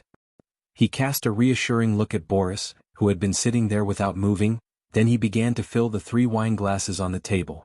Peter saw Sergei's actions with his eyes and heart, but he didn't say anything. However, he didn't say anything as if everything was supposed to be like this. He chuckled and raised his wine glass again. He looked at the 2 of them and said, "Come, for our last reunion, let's drink." Clang. The 3 wine glasses collided together, and everyone drank it in one gulp. After drinking the wine, Boris and Sergei's eyes fell on Peter again. Obviously, they wanted an explanation at this time. Peter was already prepared for this. He first let out a long sigh, then slowly said, "To tell you the truth, I can't even protect myself now. Someone is targeting me." Boris and Sergei let out a sound of surprise, but their expressions didn't change much. Obviously, they had thought of a possibility before coming. Otherwise, why would Peter send his personal keepsake to them?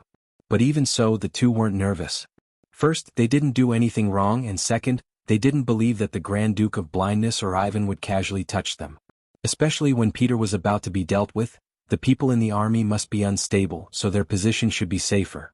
It's just that although they believed that they would be fine, they were still very curious about what caused Peter to do this.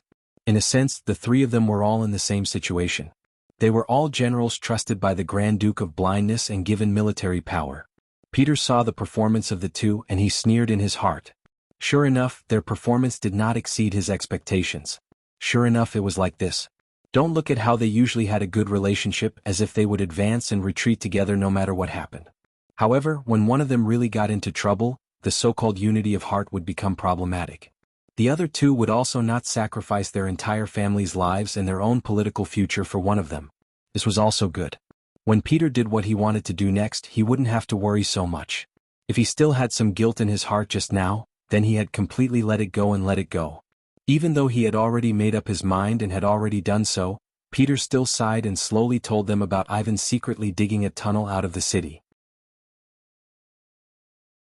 Sigh, I wasn't cautious enough and was discovered by young Master Fan when I was sent out to investigate. Presumably, there should be people sent by young Master Fan keeping an eye on my residence right now. It might even implicate the two generals. It's fine. We are all brothers, how can we be afraid of being implicated? Boris, who was the leader, shook his head, looking like he was not afraid of being implicated. But in his heart he was cursing Peter. This person told him such a secret, so he couldn't retreat from this whirlpool even if he wanted to. But on the other hand, compared to getting himself into trouble, knowing about young Master Fan's plan was more important. The other party actually wanted to escape, which was somewhat out of Boris's expectations. But on the other hand, the situation in the city was so grim. If it were him, he would also prepare a way out. It was fine if he didn't know about this before, but now that he knew, he had to have a share in this matter. He also wanted to leave with Ivan and the others and not stay in the city and wait for death. Sergei also had the same idea. Compared to Boris, he was more sincere. His gaze towards Peter was more or less filled with gratitude, thanking the other party for informing him of such important news. This way he could make some preparations in advance. Come, brother Peter, this younger brother toasts you, thank you. This time, Sergei took the initiative to raise his glass and said very sincerely, "Oh, this older brother also toasts you, cheers." Boris also raised his glass hypocritically. "Okay, let's drink together. Perhaps this is it in this life, but let's be brothers in the next life." Peter also said with slight emotion. A trace of sorrow appeared on his face. This sorrowful expression fell into the eyes of Boris and Sergei. They thought that Peter was revealing his true feelings and couldn't help but feel a little touched. After all, they had been comrades for so many years and more or less they had some feelings for each other. Peter was indeed revealing his true feelings. He thought that after today these two so-called brothers opposite him would become prisoners, and they would probably never be friends and brothers again. Thinking of the various things of the past, he sighed in his heart. The three of them sat together and drank with their own thoughts. It was also at this time that the news of the two generals rushing to Peter's residence was reported to Ivan's ears. After learning of this, a gloomy expression flashed across Ivan's face. If it was said that he only suspected that Peter knew about the tunnel before, he was now certain. What is he trying to do? Does he think that Boris and Sergei will help him if he tells them about it? How naive. Ivan snorted coldly in his heart. In the past, he had always heard from his father-in-law that Peter was a talented person, and how powerful he was, but now it seemed that it was nothing more than that. "Young master, should we arrest them now?" The guard captain asked in a reminding manner. "Send someone to keep an eye on their every move, I want to see what choice they have." Ivan shook his head and dismissed the idea of making a move now. In his opinion, since Peter had summoned the other two over, it meant that they were still hesitating. At the very least, they had no intention of attacking. Since that was the case, there was no harm in waiting for a while. He was really curious about what Boris and Sergei would choose and what kind of decision they would make. This would also determine whether he would take them with him when he went out of the city next. Ivan wanted to use this matter to judge people's hearts, but what he didn't know was that Peter deliberately created such a smokescreen because he understood him. In this way he would have enough time to make a move. The guard captain received the order and sent more people to keep an eye on every move in Peter's residence. According to the young master's order, once they sent someone to summon their subordinates, they should immediately take them down. The reason why they made this decision was that they thought that their every move was very secretive, and they didn't know that Peter had already discovered them. Time passed by little, the military camp belonging to Peter was being mobilized, and according to the instructions of General Sidney, who temporarily took over the position of General Peter, the military camp was under martial law and no one was allowed to leave. At the same time, Nevsky also lobbied several dignitaries who held a certain amount of military power in their hands. The first fire needed to be lit by them.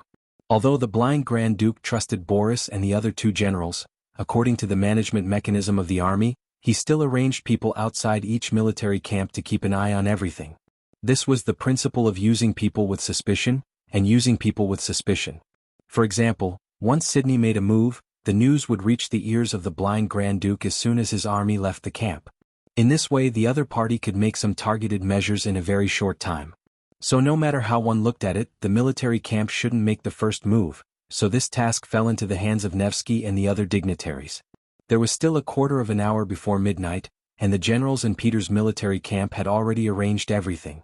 Most of the soldiers in the army had already made up their minds, and there were also some who were extremely loyal to the blind Grand Duke, but they had been put under house arrest. The generals who had arranged everything were standing at the inner gate of the military camp, waiting for the attack signal. It was only a quarter of an hour, and the waiting would soon pass. Finally, under everyone's expectations, a huge fire suddenly ignited in the direction of the palace in Moscow. The monstrous fire could be seen very clearly from afar. Haha, they succeeded. Come, inform the whole army to attack. Sydney was riding on a strong horse. After seeing the fire, his eyes lit up with excitement. Then he shouted, and the army that had been waiting for a long time rushed out of the military camp in batches. The fire in the palace attracted the attention of many people in the middle of the night, and it also disrupted the order in the palace. Many palace guards were busy putting out the fire through various methods. The blind Grand Duke was also woken up by the servants. At this time he was in his bedroom with a gloomy expression. When the external enemy suppressed too much, internal strife was easy to breed. This was a historical rule. In this regard, the blind Grand Duke was already prepared. He sent out countless spies trying to keep an eye on the places where the people lived in groups in the city. In case something happened, he would suppress it immediately. It was just that the Grand Duke of Blindness never thought that the first fire would burn in his palace. From the looks of it, it was definitely not the work of ordinary people. They did not have such great power. The one who did it must be an important minister, a general, or a noble. You can't hold it in anymore? Thinking that it was actually those people with high status who couldn't help but make the first move, the blind Grand Duke was disappointed. But at the same time he secretly swore that no matter who did it this time, he would make the other party pay the heaviest price. He wanted to use this matter to remind the other dignitaries that if they dared to have other thoughts, their end would be very miserable. At this time, what they should do was to help each other in the same boat and overcome the difficulties together.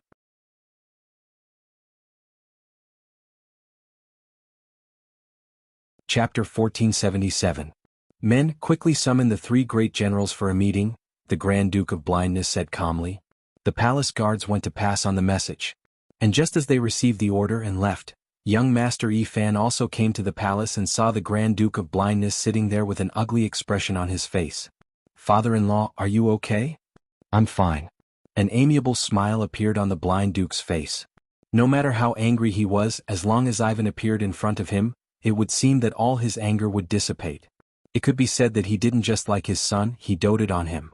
Fortunately, Yi Fan was also capable and didn't let him down, so he wasn't spoiled. But even so, he dared to do some big things in private. For example, he didn't tell his father-in-law about the tunnel. And now, such a thing happened in the city. The fire actually spread to the palace. Yi Fan certainly knew that some people in power couldn't help but take action. This was the beginning of the real chaos. He also thought that it was necessary to explain the matter to his father-in-law. Father-in-law, your son has been hiding something from you. What is it? The Grand Duke of Blindness said nonchalantly. Because he spoiled Ivan, there were many things that he would not report to him before doing. The Grand Duke of Blindness was already used to this. Father-in-law, I dug a tunnel, a passage leading to the dense forest in the north of the city. Once the tunnel is dug through, we can quickly reach there from the city. As long as the attack is sudden enough, we will definitely be able to catch the Han army off guard and carve out a bloody path. Yi Fan opened his mouth and confessed everything. The dense forest in the north of the city? A passage? At this moment, the blind Grand Duke finally couldn't stay calm. His face revealed a nervous expression. He had to admit that this was indeed a good way to escape. But the question was, why did Yi Fan tell him now? Could it be that the passage has been opened? With doubts, before the blind Grand Duke could speak, Yi Fan continued, It's just that, I don't know why this matter was leaked. It was actually known by Great General Peter. He even sent people to investigate tonight, but they were sent away by my men. What? The Grand Duke of Blindness suddenly stood up. At this moment, his nearly blind eyes seemed to burst with infinite anger. Peter knows. Where is he now? Right now, he's having a drink with General Boris and General Sergei at home. My men have been keeping an eye on them. At this moment, Ivan said with a guilty conscience. No matter what, his actions this time were a little overboard. Although her father-in-law might not pursue his own responsibility, it was still necessary for him to apologize. The three of them are together? What's Peter going to do? The blind duke quickly calmed down. He had a feeling that things were getting out of hand. He even suspected that the fire in the palace had something to do with it. The blind duke seemed to be thinking about something and didn't speak for a long time. Seeing this, Ivan said anxiously, "Father-in-law, is it because I shouldn't have dug the tunnel?" "No. There's nothing wrong with leaving an extra path. Digging the tunnel was originally one of the escape routes. This isn't wrong. However, such a secretive matter shouldn't be known to outsiders. Furthermore, since you suspect that Peter knows about this matter, why didn't you immediately control him?" The Grand Duke of Blindness shook his head and questioned him. He could allow Ivan to make some small moves and even act on his own without informing him, but he couldn't allow him to mess things up. This was especially so at such a crucial time. Facing the black flames released by the Han army's celestial sphere, the nobles and commoners of the city were already in a state of panic. Especially at such a time, everything had to be done with caution. Otherwise, the slightest carelessness could lead to a huge problem that could spiral out of control. It's fine that you escaped through the tunnel, but it was also discovered by others. More importantly, you knew all this and didn't take any remedial measures. That's your fault. Capture Peter, including everyone in his residence, the Grand Duke of Blindness said in an unquestionable tone. Ivan couldn't help but frown when he heard this. Father-in-law Boris and Sergei are also in General Peter's residence. He indirectly meant to remind the blind duke that the two generals might know the truth now. Should they also be arrested? The blind duke's expression showed a trace of pain at this moment, but he quickly nodded and said, arrest them all. After I talk to them, I'll consider whether to release them or not. Capturing 3 generals all at once and all of them wielding great power at that. Even the Grand Duke of Blindness had to think carefully. Understood. Ivan nodded. At this time he had to admit that he was far inferior to his father in terms of ruthlessness. It was said that kings and emperors couldn't have their own feelings. Everything had to make way for benefits.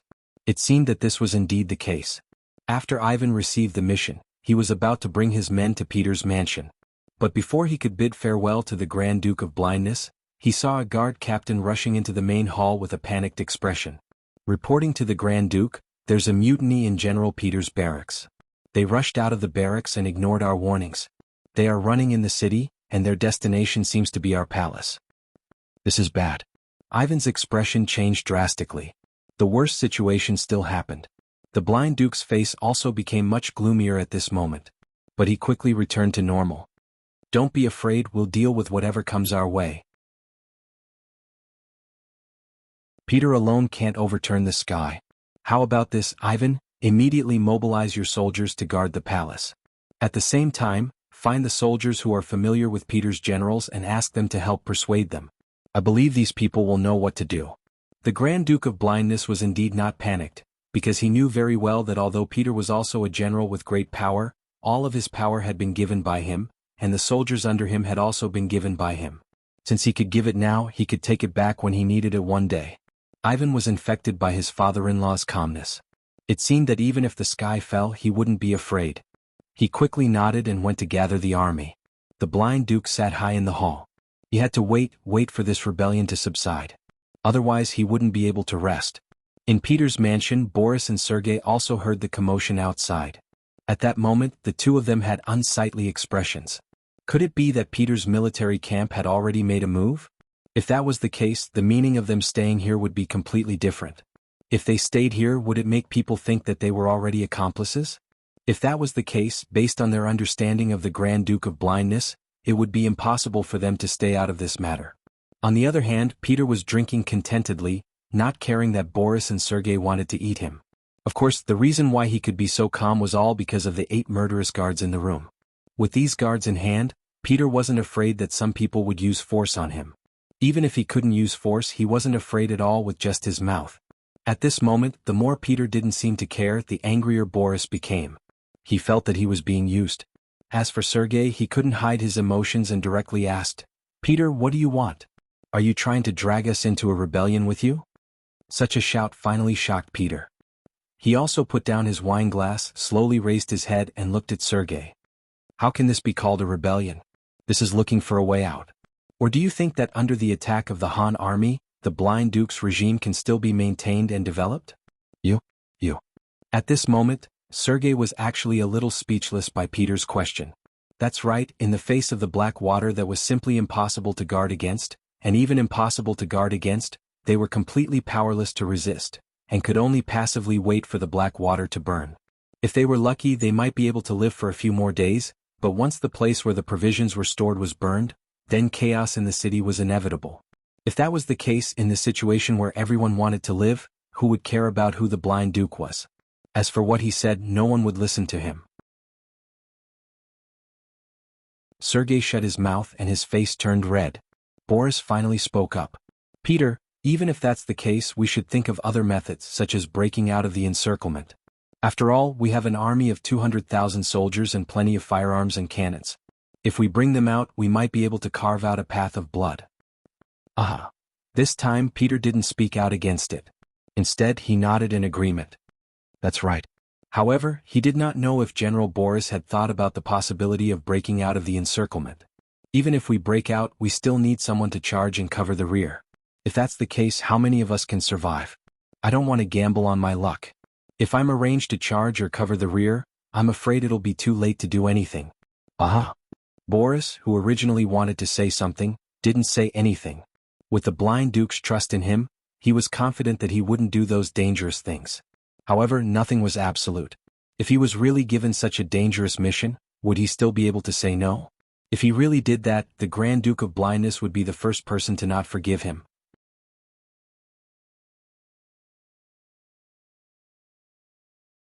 Chapter 1478. Thinking that this possibility was not impossible, Boris's face became a little ugly. Even he couldn't guarantee that he would be safe, let alone Peter and Sergei, whose status in the heart of the Grand Duke of Blindness was far inferior to him. It was no wonder that they would have such thoughts and actions. But no matter what, Boris still didn't want to do something like rebellion. After all, the Grand Duke of Blindness had treated him well over the years. He couldn't do something like betraying his benefactor. But how was he going to say it? As long as he said this, wouldn't it prove that he wasn't on the same side as them? If this was the case, then he didn't have to do anything next. Peter would let his guards kill him. Don't doubt if Peter dared to do this. He even dared to rebel.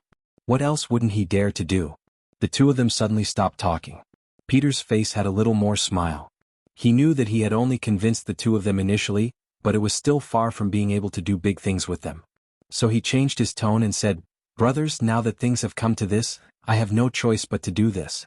And you are now in my mansion, so it is absolutely impossible to stay out of this. You should think about what kind of decision to make. Time is of the essence, and there is not much time for us to hesitate and consider."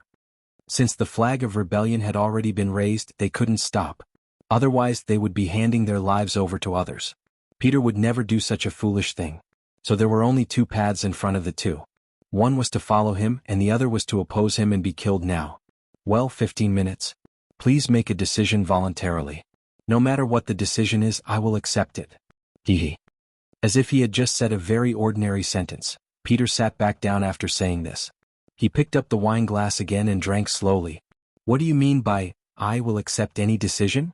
I'm afraid that once they object, it will immediately lead to a fatal disaster. This wasn't voluntary at all, it was completely forced. However, the situation was not as good as the others. At this moment, the two of them didn't dare to say anything. They could only look at each other and return to their seats. The hall once again fell into silence. There was only the heavy breathing of the 8 blade-wielding bodyguards. A huge fire suddenly broke out in Moscow, and soon the sky seemed to be burning red. Yang Qindong, who was outside the city, couldn't help but notice all of this. Yang Qindong was already asleep when he received the report from the Black Cavalry. By the time he put on his clothes, the fiery red area was getting bigger and bigger. Looking at all this, Beta Persei scratched his head. "Young master, don't tell me they're really fighting amongst themselves." Yang Qindong rolled his eyes at Beta Persei. "What do you mean by really fighting amongst themselves?" Looking at the situation, it's clearly fighting amongst themselves. Yang Qindong had already expected this result, but he didn't think it would come so quickly. After all, it was only 2 days of fire. For a huge city like Moscow, it wasn't a good thing at all. Who would have thought that the other party couldn't hold it in anymore? All of this should be the doing of that guy named Nevsky. It seems that the words he said to him that day really worked. If that's the case, then so be it. Anyway, they are all different races, and there is no lack of Rossi nationalists among them. Such people die, then they die. It has nothing to do with me. I just hope that more people can stay in the city. After all, if I want to build this place, I can't do without sufficient manpower. Let's go back and sleep. Yang Qindong turned around after thinking it through. He didn't put the fire in the city in his eyes at all. This matter won't end so quickly. Instead of paying attention to them, it would be more practical to inquire about how many tribes the world's best cavalry army has conquered and how many captives they have captured.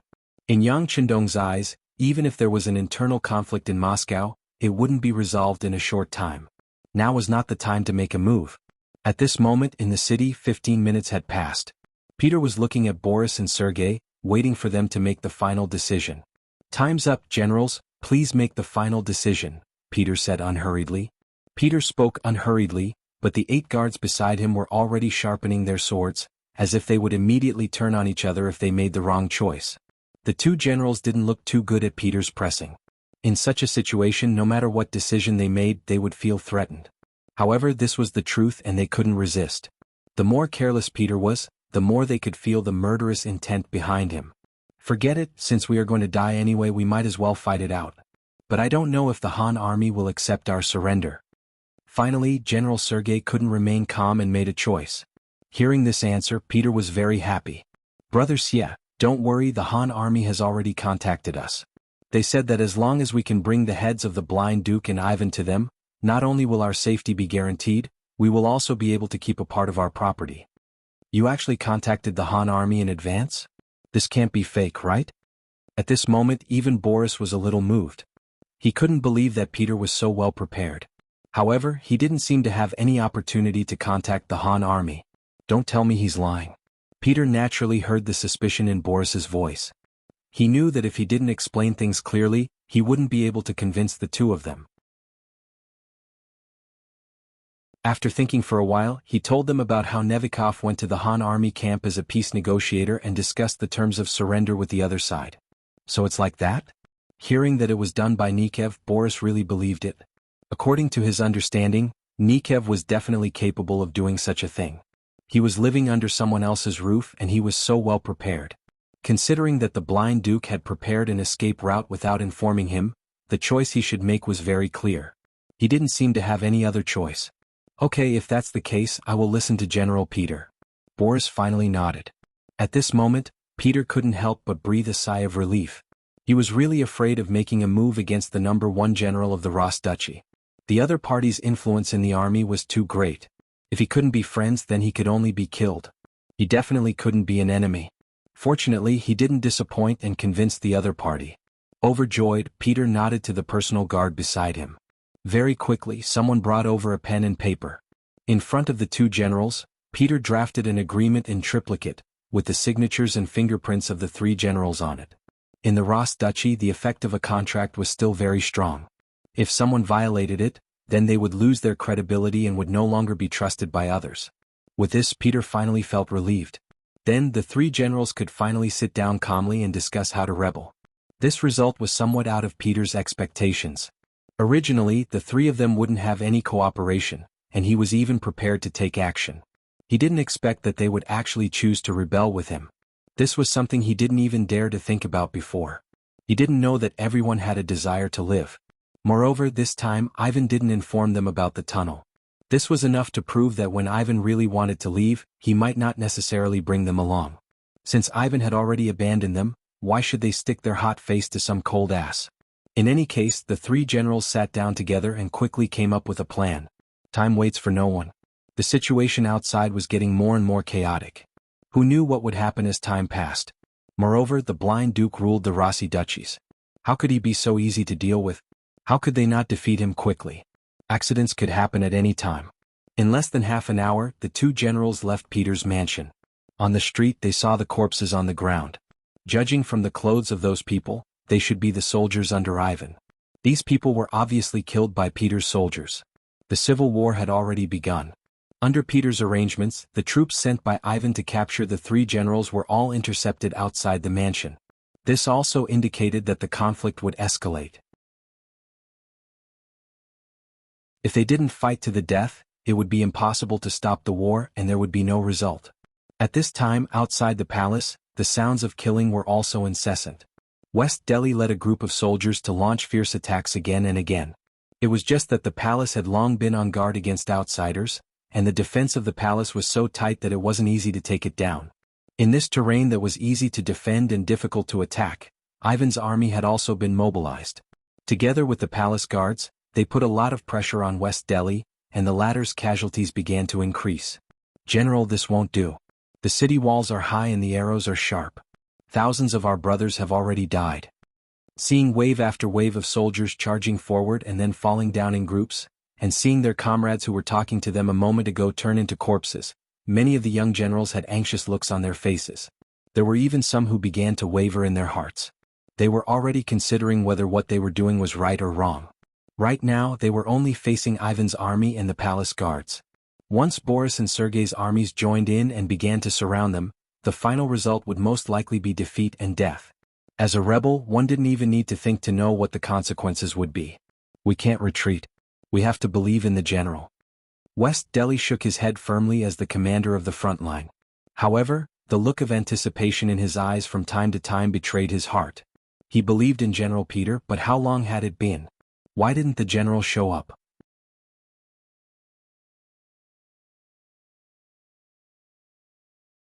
Chapter 1479. The attack on the palace was blocked and the losses were not small. Ivan, who was in charge of guarding the palace, relaxed a lot. "Men, go and tell them that we are only the leaders. As long as they are willing to lay down their weapons, they can be spared." "Young master, they are rebels." Hearing that Ivan wanted to spare the rebellious soldiers, the young general beside him was puzzled. "Just carry out the order." Ivan shook his head. He did not care about the young generals. This was just a matter of convenience. What he wanted now was only victory. Once he dealt with Peter, the city would be quiet again. He would continue to dig the tunnel and leave. At that time, he would leave these people in the city and wait for the Han army to deal with them. What did it have to do with him whether they lived or died? Ivan had given a death order, and his subordinates had no choice but to carry it out. Such shouts quickly spread out from the palace. As soon as the shouts of "execute the leader and disregard the accomplices" rang out, the already low morale of the young generals and soldiers who already had their own ideas slowed down even more, making it clear that they were only doing their job without putting in any effort. Perhaps at this time, as long as someone stood up, these soldiers would turn around and kill Sidra instead of attacking the palace. The situation was critical. Seeing that another rebellion was about to happen, and even a few young generals were looking at Sidra with unfriendly gazes, a large group of White Russian soldiers rushed over from outside the palace. Before they arrived, their voices were heard. "Someone has confused the blind duke and killed their way into the palace to clean up the emperor's subordinates." The people who came were the subordinates of Boris and Sergei. Although they did not directly say that they were rebelling, the words "clean up the emperor's subordinates" were enough to prove their position.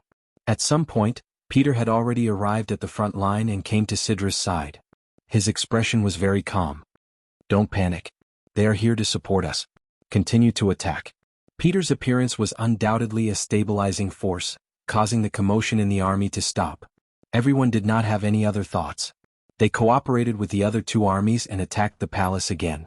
This time it was not just two armies that came. At the same time, there were also some cannons that were hurriedly transported over. Facing the high walls of the palace, their plan was to use the cannons to create an opening and then win with superior numbers. The appearance of the cannons boosted the morale of the soldiers. They wouldn't have to risk their lives anymore. As long as the walls of the palace were breached, they would have many more opportunities.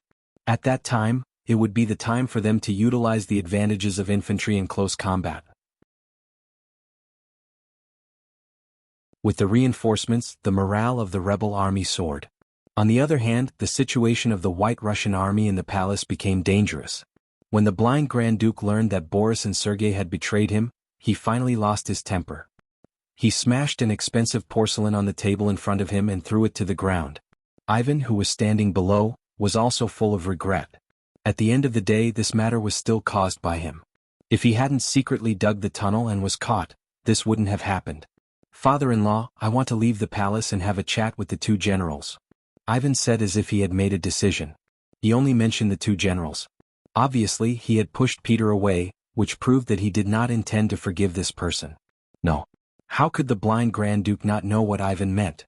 But did he really think that Boris and Sergei were so easy to talk to? At this point, taking the initiative to talk to them was tantamount to sending a sheep into a tiger's mouth. He was afraid that he wouldn't be able to come back easily. The blind Grand Duke was old. He would rather take the risk himself than let his son do this. "Ivan, the future of the Russian Empire will be in your hands. No matter what, nothing can happen to you. You carry our hope for the future. How about this? Immediately arrange for people to break out. As long as you break out of the palace, find a place to hide in the city. Remember, you must not be found. Then I can die in peace. Father-in-law." At this moment, the tears in Ivan's eyes finally flowed down uncontrollably. "Okay, go and prepare. Take advantage of the darkness to break out." The blind Grand Duke waved his hand with a trace of pity on his face. After leaving this time, he really didn't know when they would meet again. "Father-in-law." After Ivan shouted again, he knelt down in front of the blind Grand Duke. This kneeling was also out of reluctance but more of gratitude. Go. Remember, don't be so willful in the future," the blind Grand Duke said with a forced smile. When Ivan heard this, he couldn't stop crying. Unknowingly, he seemed to have grown a lot and matured a lot. That night, just as the artillery was transported to the outside of the palace, the gate of the palace suddenly opened and thousands of soldiers rushed out. Their appearance caught the unprepared Peter's three-way coalition army off guard. Soon, they broke out of the encirclement and rushed out. Peter was quite angry about this matter. If the blind Grand Duke and young Master Ivan were among the people who rushed out, wouldn't they be unable to complete the Han army's order? Fortunately, not long after, the blind Grand Duke's figure appeared on the gate tower of the palace. As soon as the blind Grand Duke appeared, the soldiers on both sides stopped what they were doing without prior agreement. This old man had ruled the Rossi principalities for decades and led them from weak to strong. Whether it was in the army or among the people, he still had a high prestige. Normally, as soon as he appeared and casually said a word, everyone would kneel down and worship him. But now his appearance only caused everyone to stop fighting. A hero past his prime, this saying was the most appropriate thing to say about the blind Grand Duke. Standing on the wall of the palace, the blind Grand Duke shouted in a loud voice, "We are all Rossi people. Let's not fight anymore. Let's do things that hurt our loved ones and please our enemies. Don't you want this king's life? Come, I won't resist. You can do whatever you want, but you can't hurt the guards of the palace. After all, they were once your brothers. As long as you swear to do this, I will allow you to tie me up as you wish." Grand Duke. For a moment, because of these words, countless guards knelt down. They were all moved by the blind Grand Duke's loyalty. At this time, they wanted to use all their strength to fight to the death with the rebel army outside. It had to be said that the blind Grand Duke's method of bewitching people was superb. At this time, his words had completely restored the army's morale that had fallen. However, his mind was not on the civil war at all. He was indeed prepared to be tied up. This was also because he saw that resisting would not change the situation. Since that was the case, it was better to just surrender. At the same time, it could be considered as leaving a difficult problem for the Han army. As for what kind of problem it was, perhaps others could not see it, but Bugnam of Gojosian of the Han army could definitely see it. Otherwise, he would not have been able to defeat the Golden Horde, nor would he have been able to destroy the Rossi Principality. "Grand Duke, are you really willing to be tied up?" Hidden in the army, Nevsky was more excited than anyone at this time. He knew that if this was the result, the chaos in the city would soon end and the victory would be decided. But if he did not surrender, with the support that the blind Grand Duke had gathered over the years, who knew how long it would take to win and what kind of price he would have to pay? Seeing that it was Nevsky's voice, how could the blind Grand Duke not guess that this person was one of the instigators? However, he did not have any hatred at this time. Such a small character would not be in his eyes. He still had a very calm expression as he replied, "That's right. As long as the three generals can swear not to touch the thousands of guards in my palace, this Grand Duke will let you do whatever you want. What can you do?" In the palace, the 5,000 soldiers that Ivan had brought were basically all dead. As for the remaining 45,000 soldiers, they were blocked outside the palace by the three generals. Now there were only 5,000 palace guards left in the palace. It was because of the limited power around him that the blind Grand Duke made this decision after weighing the pros and cons. It was naturally a good thing to be able to subdue the enemy without fighting. If they didn't fight, they couldn't guarantee that they would win. After all, anything could happen as time passed. After Peter and the other two generals looked at each other, they nodded and made a solemn oath in front of the entire army. The general idea was that as long as the blind Grand Duke surrendered and the guards did not resist, they could spare the lives of these people.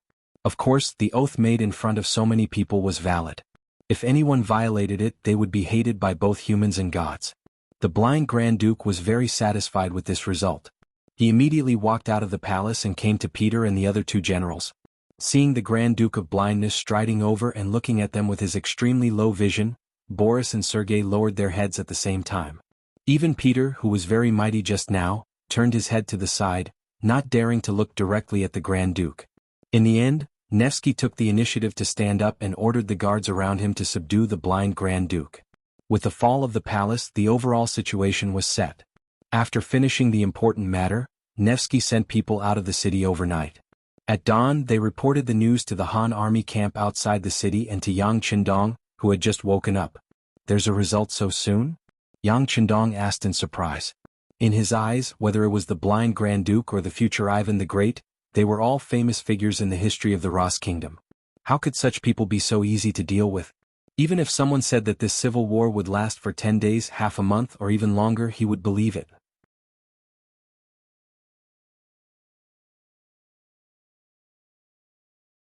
Chapter 1480. Yes, the messenger sent by Nevsky said that the blind Grand Duke took the initiative to be captured, and the palace was also captured. Now the entire city of Moscow is waiting for our army to take over. Only young Master Yifan managed to escape, but he will still be in the city. They will definitely be able to find him. Yang Er added from the side. The blind Grand Duke took the initiative to be captured? No wonder. But did Ivan escape? This must be the work of the blind Grand Duke. Yang Qindong smiled after listening. That's right. If someone said that a general in the Nevsky army could take down the blind Grand Duke and his son, then he wouldn't believe it. Young master, what should we do next? Beta Persei had long been accustomed to Yang Qindong talking to himself, and he had long dispelled his curiosity. What he wanted to ask now was what to do next. What else can we do? As long as Ivan is still in the city, we are not afraid of not being able to find him. Pass down my orders. The siege cannot be stopped. No one is to be allowed to leave without permission. Also, reply to the messenger. Tell him to inform Nevsky that he has done a good job. This king will also fulfill his promise. Now, all he needs to do is to send people to fill up the big holes outside Moscow to ensure that our cavalry can enter the city smoothly. Since you were the ones who dug the hole, you should be the ones to fill it up. Yang Qindong wouldn't let his soldiers spend so much effort. He also used this time to think about what to do next. To be honest, whether it was dealing with the Golden Horde or the Ross Principalities, things went smoothly beyond his imagination.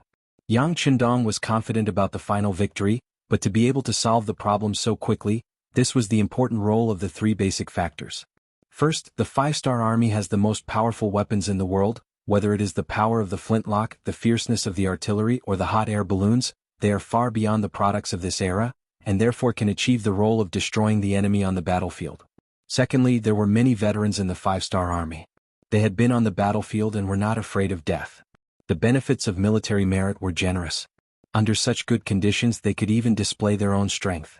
This ensured that the soldiers in the army were always very high-spirited, achieving the goal of being invincible and invincible. Let's put it this way, if a group of 500 elite veterans fought against a group of 5,000 new recruits, then the victor would definitely be the veterans with fewer people. It was only because they didn't have stage fright. They knew how to protect themselves while effectively attacking their opponents on the battlefield. As long as the general's orders and direction were correct, they would be able to play to their advantage. On the other hand, if it was a group of new recruits on the battlefield, it was very likely that they would fall into disarray. When they saw blood and death, they would not be able to adapt and would forget everything. Even if the opponent's butcher's knife was in front of them, they would not know how to block it. Looking at the 5-star army, along the way they had fought countless battles. There was no need to doubt the combat power of such an army. It was easy to predict which side the scales of victory would lean towards. The third point was the corruption and disunity of the Golden Horde and the Rossi Principalities. Everyone had their own thoughts and could not be united. If they won the battle, then it would be fine as long as they followed the prescribed order. However, once they encountered a setback, the drawbacks of these problems would be revealed. In the end, there would be internal strife, which would give the opponent an opportunity to take advantage of. Looking at these two major battles, didn't the Rossi principalities only get destroyed because of internal strife? Thinking of this, Yang Qindong also began to reflect. Would this problem fall on the five-star army? The answer was very likely. Now that Yang Qindong had great power and prestige, some things would naturally not happen with his existence. However, no one could guarantee what would happen after he was gone. Men die, birds die in the sky. Yang Qindong's thoughts only drifted for a moment before he retracted them. It was very tiring to live alone, so there was no need to think so far ahead. Anyway, after the world was unified, even if something really happened, it would be the meat in the pot. It would just be the Han people replacing the Han people, so it was not a pity. Yang Qindong's order was passed back to Moscow. After a discussion with the three generals, Nevsky began to arrange for people to go out of the city to fill in the holes. At the same time, the biggest civil strife since the establishment of Moscow took place. In the name of looking for Ivan, the army began to loot the city. This was originally a promise made by the generals to make the soldiers work for them. Now that it was done, it was time to fulfill the promise. The city of Moscow was plunged into its darkest hour. Countless nobles attached to the blind Grand Duke became the targets of looting. If they dared to resist, the soldiers who rushed into the courtyard dared to kill them. For 10 days, the city was filled with smoke and fire, and corpses were everywhere. According to the statistics, at least 70% of the nobles in the city were impoverished in just 10 days. 10 days later, the holes outside the city were filled, and the cavalry of the five-star army began to enter the city. As the vanguard, the new Second Army was the first to enter the city and disarmed all the White Russian soldiers. But just as they said, when the cavalry entered the city, they didn't do anything excessive to the surrendered soldiers and civilians. As long as they cooperated with them, their safety was guaranteed. Of course, there were those who obeyed and those who did not. For example, there were some soldiers loyal to the blind Grand Duke hidden among the civilians who jumped out to kill the cavalry of the new Second Army. But since they were already prepared, their appearance was nothing more than suicide. Before entering the city, Yang Qindong had already given orders.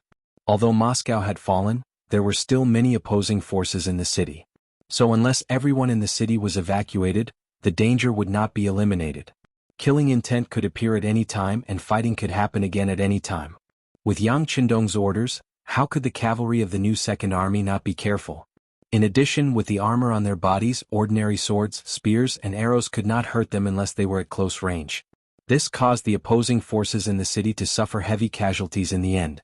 Originally, Pyotr and the other generals were dissatisfied with the disarming of the Han army as soon as they entered the city, but after seeing the waves of assassinations on the streets, they immediately shut their mouths. Anyone who raised any objections at this time might be mistaken as an accomplice of the assassins. That would be a big problem. In the following 3 days, the cavalry of the new Second Army killed no less than 3,000 people in the city. Only then did the public security situation become much more stable. But even so, Pyotr was clear that there were still many people in the city who opposed the Han army. It was just that the timing was not right and they did not reveal themselves. However, the 3 days were up and it was time for Yang Qindong to lead the army into the city. After all, if the time dragged on for too long, it would give people the impression that the Han Bugnam of Gojoseon was afraid of death. If that was the case, it would only help the enemy's morale in flames. Compared to the Golden Horde, the Rossi dukedom's emotions were much higher. Under the indoctrination of the Grand Duke of Blindness, many White Russians had established themselves with the slogan that the world was vast, and White Russians were the most respected. In their eyes, they were the strongest people in the world. They should rule the world and not be ruled by others. Under the extreme nationalism, the public security in the city was worrying. However, since Yang Qindong had said that he would enter the city in 3 days, there was no reason for him not to enter the city when the time came. Outside the east gate of Moscow, 3 days later in the morning, Yang Qindong rode a white dragon and entered the city under the protection of 2,000 black-clothed and black-armored black cavalry dragon guards. Yang Qindong, who already had the strength of a grandmaster, admitted that unless it was a cannon, it would be extremely unrealistic for others to want to keep him here.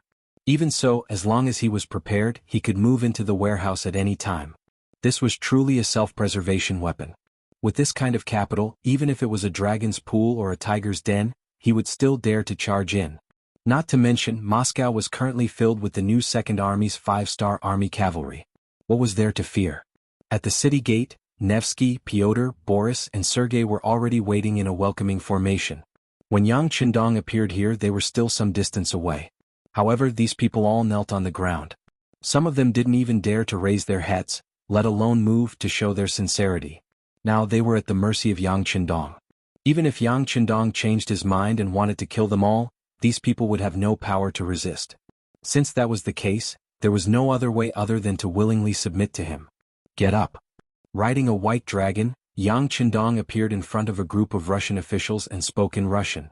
It was important to clarify that the current white dragon was no longer the white dragon of the past, but the descendant of the white dragon. After all, there was a limit to the lifespan of a healthy horse.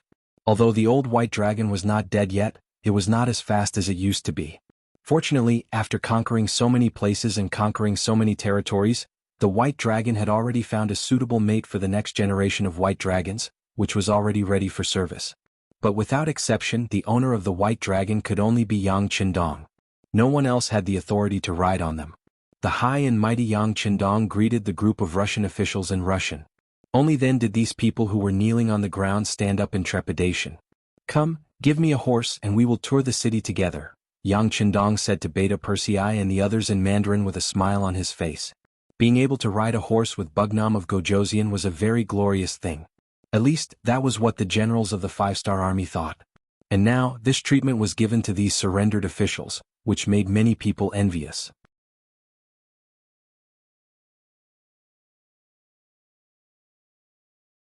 Chapter 1481. Naturally, Yang Qindong's actions were to appease the people and tell them that he would not kill the surrendered generals. Secondly, it was to make these people the target of public criticism and make it impossible for them to betray him. After all, in the eyes of some opponents, the closer these nobles and ministers were to the Han people, the more unforgivable their crimes were.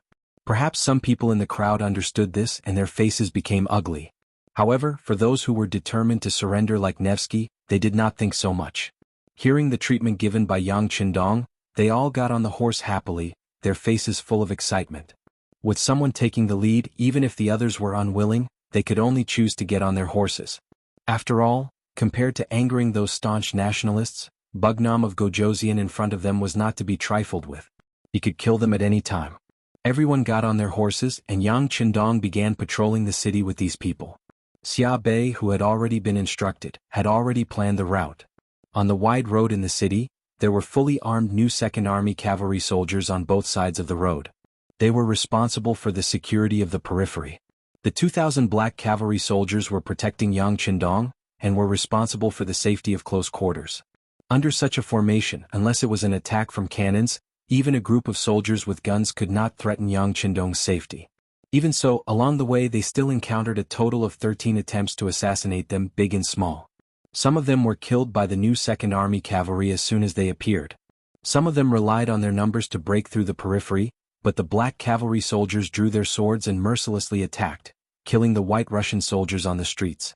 By the time they finished patrolling and arrived in front of the palace, many of the black cavalry soldiers' armors were covered in blood. Regarding this, the black cavalry soldiers acted as if they did not hear anything. Perhaps they were used to such scenes and were not moved at all. They were still standing upright on their horses.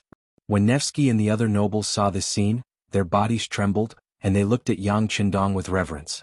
In the eyes of Pyotr and the other generals, who were used to seeing blood, they were also amazed by the strength of the black cavalry. They had observed very carefully just now. When the black cavalry soldiers killed people, they did not even blink and their arms did not tremble at all. It felt like they had done this countless times and were already numb to it. Facing such an army, even without flying balls or black oil, the generals could not help but ask themselves if they could stop them. The result would be the same. During the patrolling the city, more than 1,000 white Russians were killed. Only then did Yang Qindong was satisfied and entered the palace to listen to the reports below. The white, the black and black cavalry soldiers of course, and the white Russian soldiers, the black cavalry and the black cavalry soldiers. However, all the good things in the palace added up to 40 million silver taels. Of course, this did not mean that the white Russians were poor. In fact, a lot of the wealth was in the hands of the nobles. She had done a rough investigation. If the nobles could only leave with 10% of their wealth, they would have to hand over more than 200 million taels of wealth. From this, it could be seen that they were still very rich. After 2 big battles, Yang Qindong was very satisfied with the harvest he had gained.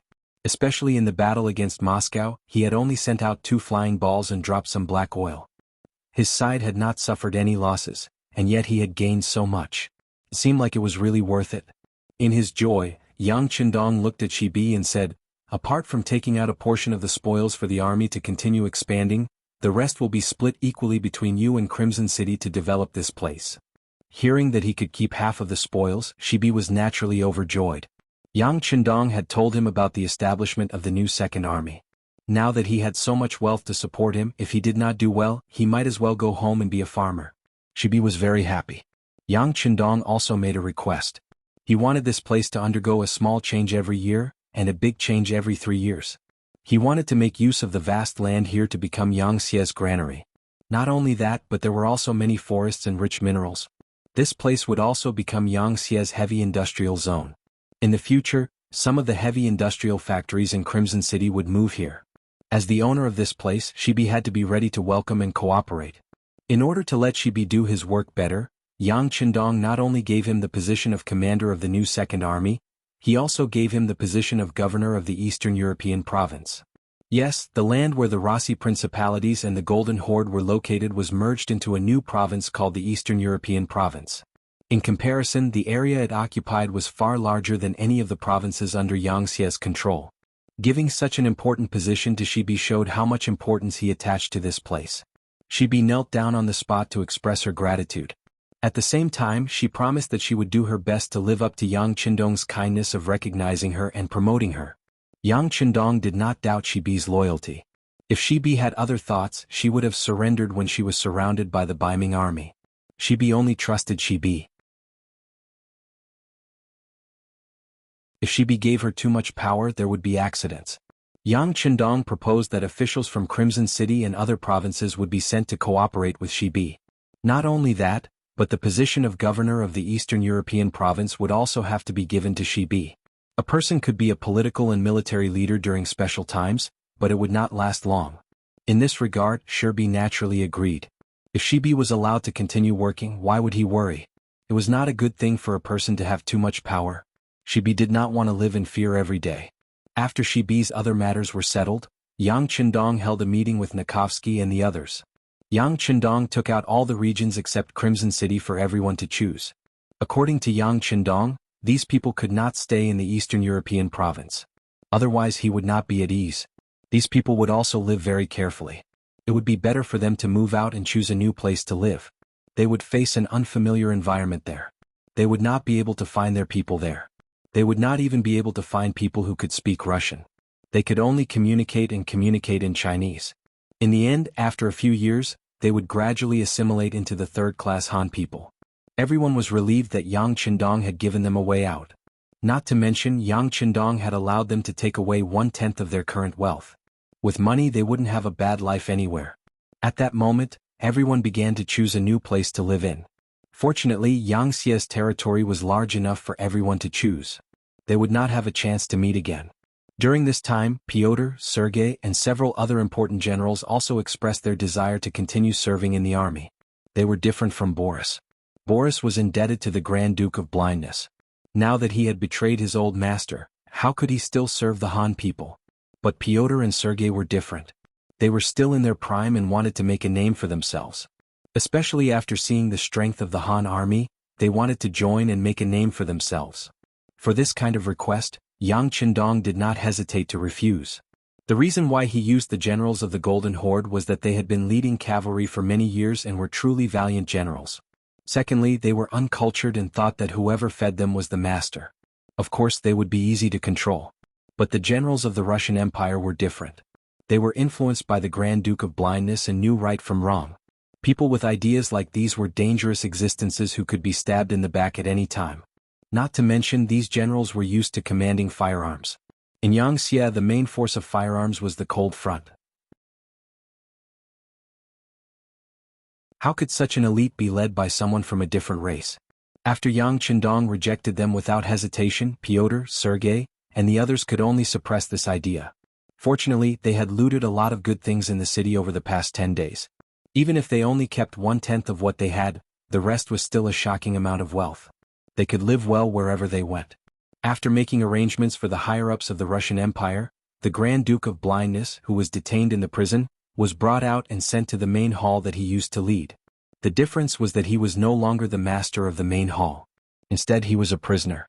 Considering that the Grand Duke of Blindness had poor eyesight, Yang Qindong deliberately arranged for him to sit 2 steps in front of him. The old man and the young man looked at each other, sizing each other up. In his previous life, Yang Qindong had dealt with a lot of Russians. Most of them were fond of wine, greedy, and terrifyingly arrogant. Although the country's economy was not doing well, the weapons they produced were even feared by developed countries. In the common words of the common people, they were a fighting nation. Yang Qindong made the first move, taking advantage of the fact that the other party had yet to gain momentum to destroy them. He effectively suppressed the other party's development and also trampled on the other party's arrogant mentality, making it worthless. Now that he was the victor, Yang Qindong did not stop him from observing the Grand Duke of Blindness, who was a very important figure in Russian history. The Grand Duke of Blindness was also sizing up Yang Qindong. Although his eyesight was very limited, he was relying on his conscience. After a few observations, he could not help but sigh. This Han man, who was more than 20 years younger than him, gave him a feeling of invincibility.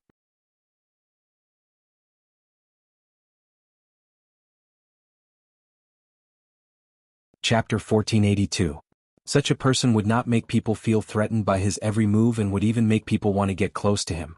However, when one developed a hostile heart, one would realize that the other party had no flaws. His many years of experience told him that such an opponent was the most terrifying. Young man, you have won, but I don't know how to deal with the Rossi people. Oh, and what about the 5,000 palace guards who are absolutely loyal to me? Yang Qindong, who could not find the other party's flaws and whose breathing was very stable, made the Grand Duke of Blindness unable to find a way to break through. Thus, he simply took the initiative to attack. He also wanted to see how this Han Chinese man would deal with the affairs of the Rossi principalities. Over the years, if there were 2 things that the Grand Duke of Blindness was most proud of, they would be having such a capable son like Ivan and the fact that he had changed the mentality of the majority of the Rossi people, enlightening them and giving them a strong sense of belonging to their nation. Such people were the least likely to be influenced by others and the least likely to accept the leadership of a foreign race. If things went wrong, they would be in trouble and might even rise again and repeat their glory. It was precisely because of his confidence in these people that the Grand Duke of Blindness asked this question. At the same time, he was also making things difficult for Yang Qindong. In an instant, the Grand Duke of Blindness raised 2 difficult questions. When Yang Qindong heard this, he was not the slightest bit displeased. On the contrary, he chuckled. What's wrong? Are these 2 things very difficult for you? Aren't they difficult? The Grand Duke of Blindness was somewhat disturbed by Yang Qindong's smile, but he really could not think of any way to solve the problem, so he still firmly believed that the other party was just being stubborn. He was probably having a headache now. Was it difficult? In Yang Qindong's eyes, it was really not a big deal. It was still the same sentence. The land of Eastern Europe would not be the first territory that Yang Xie conquered, nor would it be the last. This territory should be managed in the same way as the territory they conquered before. Therefore, Yang Qindong simply smiled at the blind duke's question as if 2 old friends were chatting. With a pleasant countenance, he casually recounted how he conquered other places, moved the people away from their original places, and finally achieved great harmony. Even though Yang Qindong only gave a rough explanation, it still took him half an hour. After finishing his explanation, Yang Qindong quickly took a big gulp of tea to moisten his throat. Then he looked at the Grand Duke of Blindness with a smug look like a child who wanted to be praised by an adult for doing the right thing. For some reason, when facing the Grand Duke of Blindness, the other party gave him this feeling. He could relax and say what he wanted to say. On the other hand, the Grand Duke of Blindness had an ugly expression on his face. Previously, he thought that the Russian people had been partially liberated under his rule. With such people, it would be difficult for anyone to rule them except for the Russian leader. However, he never expected that the young Han Bugnam of Gojoseon would think of such a method to migrate and divide the people. The method was so simple and undeniably effective that it could only make the Grand Duke of Blindness dumbfounded. At the same time, he also knew very well that if what had just been said was true, the strength of the so-called Russian ancestors would be greatly reduced. Next, they would inevitably be divided and ruled together. Finally, they would be annihilated in the wheel of history. He was shocked by Yang Xie's strength in his heart. Without such a large territory, it was impossible to do this. Moreover, the money needed to be spent was also incalculable. It would be difficult for any emperor to make such a choice because it required countless investments in the early stages in exchange for long-term stability in the future. However, these problems were no longer problems in the eyes of this young man. He had already used countless facts to prove that this path could be taken, and the returns would not be too low. The Grand Duke of Blindness couldn't help but praise the other party in his heart. He was thinking how good it would be if the person who did this was a descendant of the Russian clan. If there was such a talent, he was willing to give all his efforts to help the other party. However, now it seemed that the rulers of the world in the future would only be the Han people, and they could only be the Han people. Any powerful ethnic group would be inferior in front of the Han people and would need to look up to them. While the Grand Duke of Blindness was amazed by this big move, he suddenly thought of something. His expression changed and he said, "What about my 5,000 palace guards? How are you going to deal with them? Kill them?" "As you wish, of course I will kill them all. Not only them but many people in the city who are unwilling to migrate, or young adult men who show a little resistance will also die. You know, they are not a small force of opposition.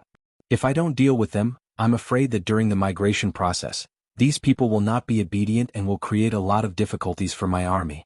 I don't want them to hurt my soldiers and the good people in the future because of a moment of kindness." Yang Qindong said with a matter-of-fact look, and then looked at the Grand Duke of Blindness, as if he would do the same if he were in the Grand Duke's shoes. The Grand Duke of Blindness sighed. At this time he finally understood why the Han King in front of him was able to achieve such great achievements at such a young age. Naturally, he was a master who killed decisively. It was a pity that they had underestimated such a powerful opponent. If they had known this earlier, they would have put down all their prejudices and joined forces with the Golden Horde. That way, even if they were defeated, it would have taken a long time. If they were careful, it was not impossible to turn defeat into victory in the process. But everything was already history and could no longer be changed. The Grand Duke of Blindness closed his mouth tightly with an expression that said, "You're amazing, I admit defeat, and you'll kill me quickly." "What? Do you want to die?" Seeing the faint death intent from the Grand Duke of Blindness, Yang Qindong asked with a grin. "Yes." The Grand Duke of Blindness nodded honestly. "I'm old and I've done what I should, but I still can't change the result. Now I can only die to thank the world." "You're afraid of being used by me, such as using you to lure young Master Yi Fan out." Yang Qindong did not believe that and just pointed out the other's inner thoughts. At this moment, the dying old man suddenly seemed to have recovered his youth, and the momentum of his whole body changed. When he looked at Yang Qindong, his eyes were full of killing intent. Obviously, this sentence had touched the dragon's reverse scale. "What? Did I say what's in your heart, or do you want to beg me to spare your son's life?" Yang Qindong continued to chuckle. "What do you want?" The Grand Duke of Blindness, whose aura had soared, only maintained it for less than 2 breaths before returning to the appearance of an amiable old man. Clearly he was now in an absolute disadvantage. Even the change in aura just now could not be maintained for long. "What else can I do? Of course, I have to eliminate the roots. To be honest, I never underestimate any opponent, especially the successor personally cultivated by you, the Grand Duke of Blindness. It's absolutely impossible to not find Yi Fan. You can rest assured that he will definitely be found. As I said before, I will migrate the entire city, including all the dignitaries and civilians. At that time, I will find some people who have seen young Master Yi Fan and let them recognize him one by one. I think he won't be able to fly out even if he has wings. Am I right, Grand Duke of Blindness?" Looking at Yang Qindong as if he was talking about a very ordinary thing, the Grand Duke of Blindness sat down on the chair. He finally admitted in his heart that this Yang Qindong was a devil who opened his bloody mouth and could devour all enemies and opponents. If he really migrated the people in the city one by one like a sieve, Yi Fan, who was hiding in the city, really couldn't escape. At that time he naturally couldn't avoid the risk of being wiped out. In that case he wouldn't be able to die in peace. "What do you want? What are you going to do? What do you want me to do?" Finally getting to the point, Yang Qindong laughed. "It's very simple. I need your cooperation. I need you to help me find him. As for the conditions, you can try to mention it, but I can't guarantee that I will agree to it. I'm going to find my son and give him to you. You're not joking, right?" Laughing out loud, the Grand Duke of Blindness changed his indifferent demeanor from before. Yang Qindong didn't laugh this time. Instead, his expression was incomparably serious.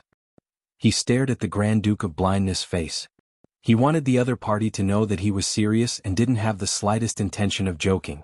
Sure enough, under such a gaze, the Grand Duke of Blindness gradually stopped laughing. When he looked at Yang Qindong, his expression slowly became serious until he finally lowered his head. He was weighing the pros and cons of the matter in his heart. If he didn't help the other party would just spend more time and energy. At that time, his son wouldn't be able to escape either. On the contrary, if he cooperated, he might be able to fight for a way out for his son in the future. After so many years of observation, he knew better than anyone how powerful his son was. It would only take a certain amount of time for his son to grow into an eagle that could spread its wings and soar. Then he would be able to achieve great things. Yang Qindong wasn't in a hurry. This time, he met the Grand Duke of Blindness in addition to admiring the demeanor of this historical figure. He also came to persuade the other party to cooperate with his work. As he said earlier, he could indeed release the Rossi people one by one out of the city. In the end, he believed that Ivan wouldn't be able to escape. This was because he believed that not only him, but there were also many people who wanted to capture Ivan to relieve their worries, such as Nevsky and Peter. But it was undeniable that doing so would be a big project. It was just for one person, yet he had to pay such a huge price and time. If Yang Qindong didn't know Ivan's future achievements, he wouldn't have chosen this method.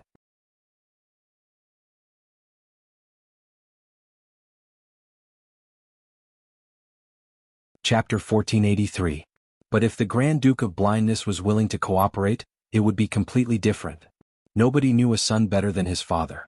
With this person's help, it would be extremely easy to find Ivan. In this way it would save a lot of time. Of course, it was normal to pay some price for this.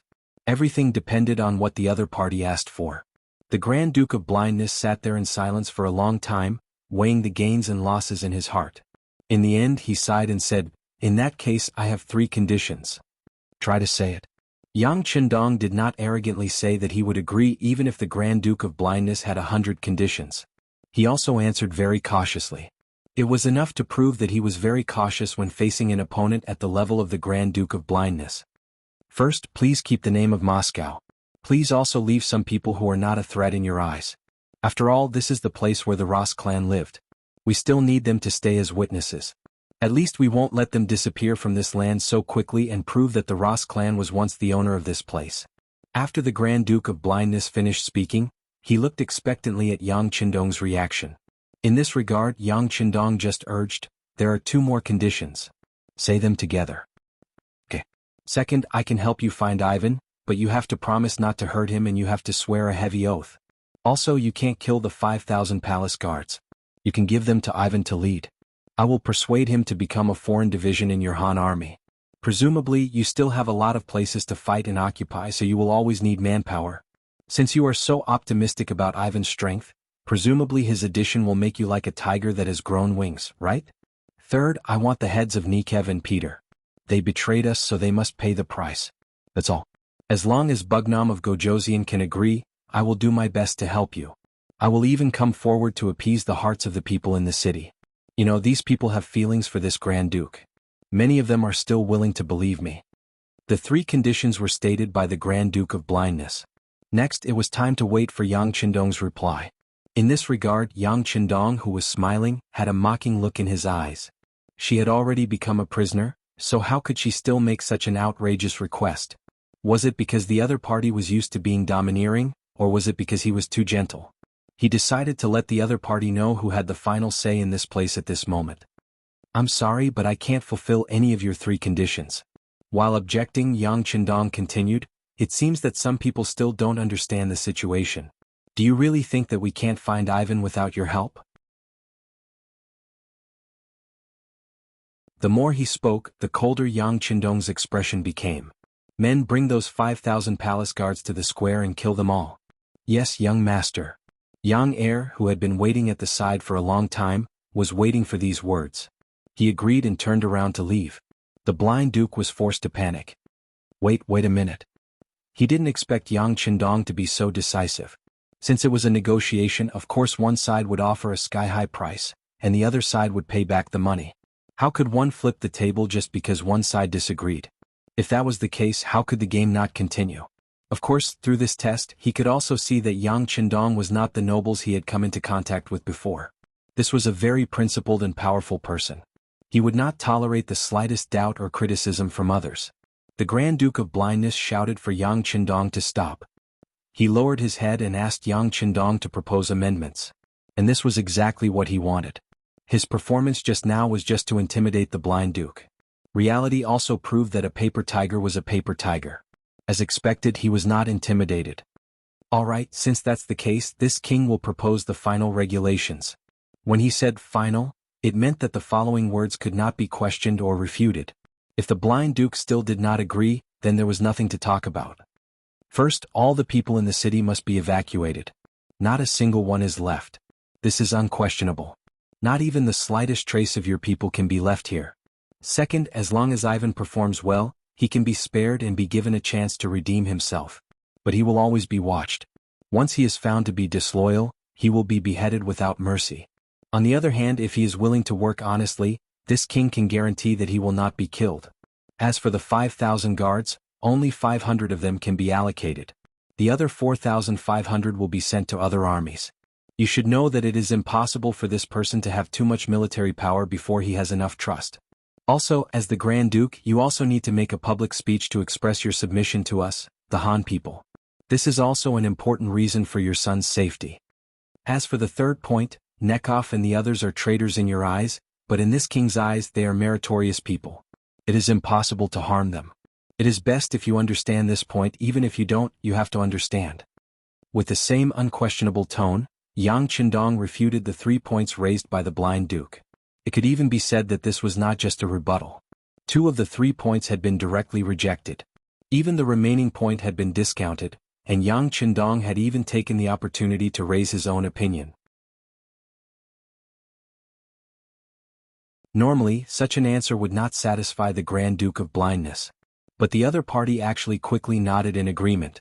Good, I hope Bugnam of Gojosian can keep his promise. Otherwise, this duke will not let you go even if I die and become a ghost. My Rasi people will also disturb your peace. When he said these words, although the Blind Duke's eyes revealed an unquestionable momentum, there was a trace of craftiness in his eyes. It was clear that this answer had already satisfied him. Originally, what the Blind Duke wanted was the safety of his son. Through the conversation with Yang Qindong just now, he already knew that the Han man in front of him, Bugnam of Gojosian, had strong means, strong capital, and superb abilities that had exceeded his previous expectations. Unless this person died one day, it would be a nightmare for anyone to be his enemy, and there was no chance of winning. His son could not be this person's opponent. Since that was the case, it was better to submit to this person. There was nothing safer than this. Only by ensuring his own safety could he have the opportunity to look forward to his own grand plan. And once something happened to Yang Qindong, it would be the day when the Rasi clan rose again. The Blind Duke did not doubt what Yang Qindong said to him.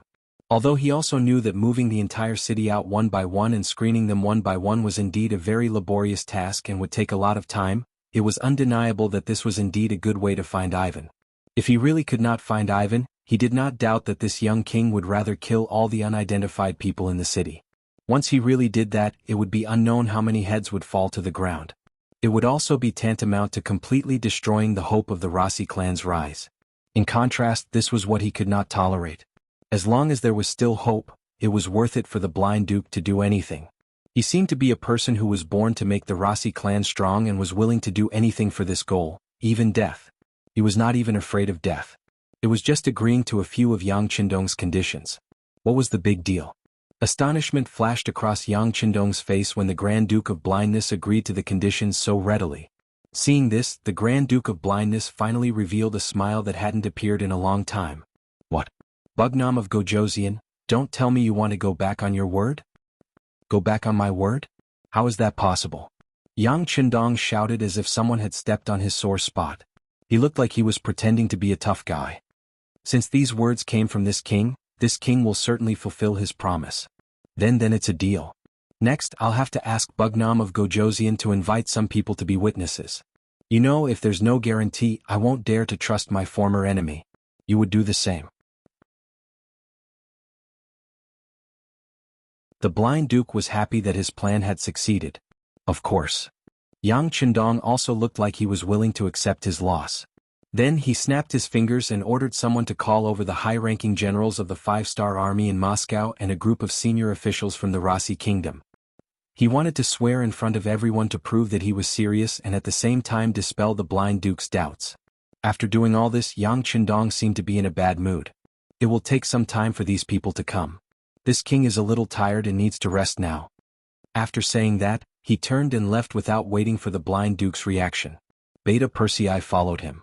When the two walked out of the hall, Beta Persei saw that there was no one around, so he hurried to Yang Qindong's side and said, "Young master, did that old guy make you angry? If so, this little one will go back and kill him now. That way, no one will know the content of the previous conversation." "No need." Yang Qindong replied with a smile. Where was the angry look from just now? Just as the blind duke asked for a sky-high price, why wouldn't he pay? No one knew Ivan's power better than him. If he didn't find such a person, he wouldn't even be able to sleep in peace. In contrast, it was just agreeing to some of the other party's conditions. What was the big deal? Don't forget that Yang Qindong swore that as long as Ivan didn't rebel, he wouldn't do anything to him. But the other party was originally an ambitious person. As long as the opportunity was right, how could he not rebel?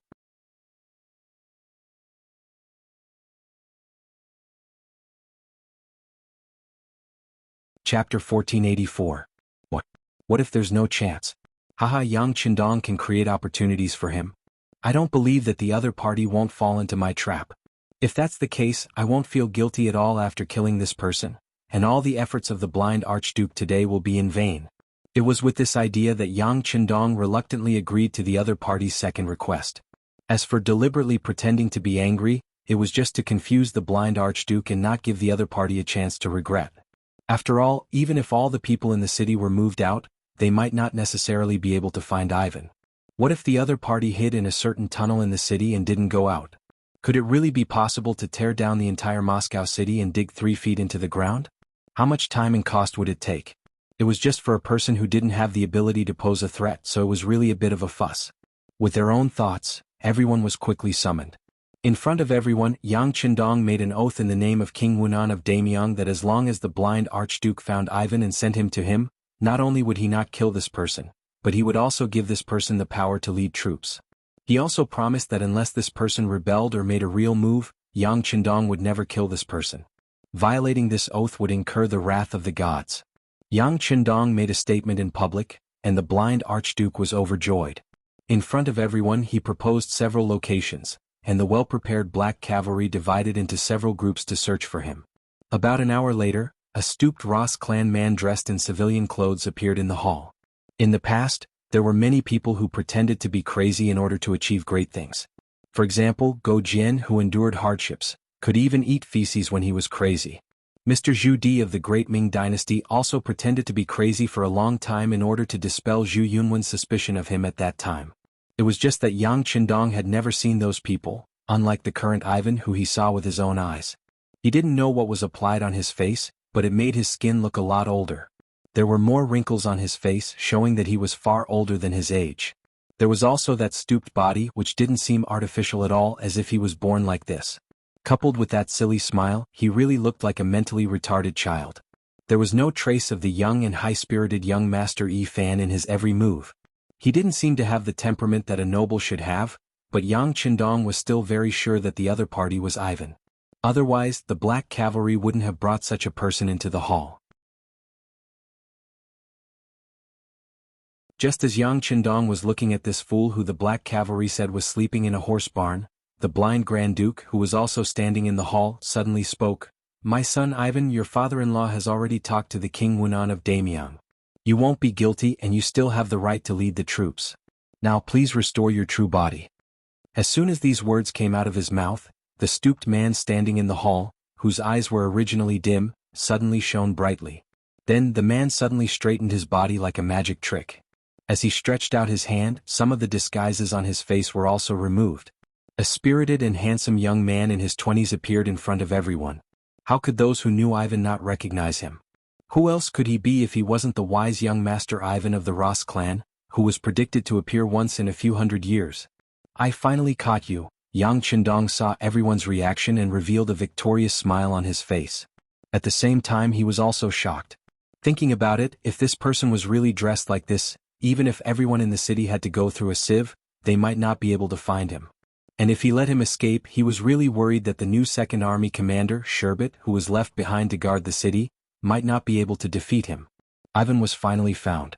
Yang Qindong also fulfilled his promise and gave him the position of Chiliarch, which consisted of 500 ordinary Mongolian soldiers and 500 palace guards. Anyone could see that the 500 Mongolian soldiers were there to keep an eye on Ivan and prevent him from doing anything that would endanger the five-star army. With Ivan captured, the Rossi duchies no longer had any chance to make a comeback. Yang Qindong could finally rest assured and bid farewell to the Rossi duchies and prepare to leave. Before that, the new Second Army was also formed. Unexpectedly, the officers used were basically the same as the original members of the new Second Army.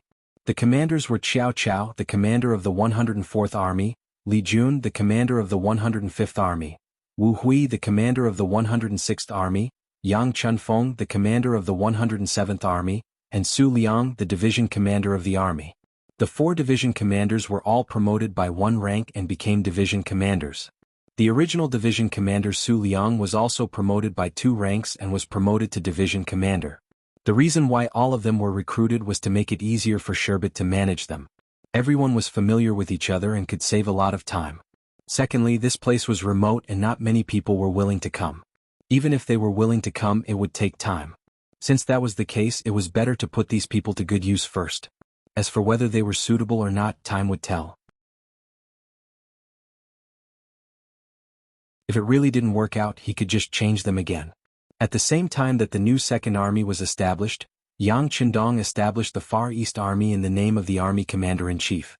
The commander was Qin Bo, and the division commander under the army was Dai Qua of the 108 Army, Kong He of the 109 Army, Shi Xiaolin of the 110 Army, Ma Hong of the 111 Army, and the division commander Wu Ba of the army.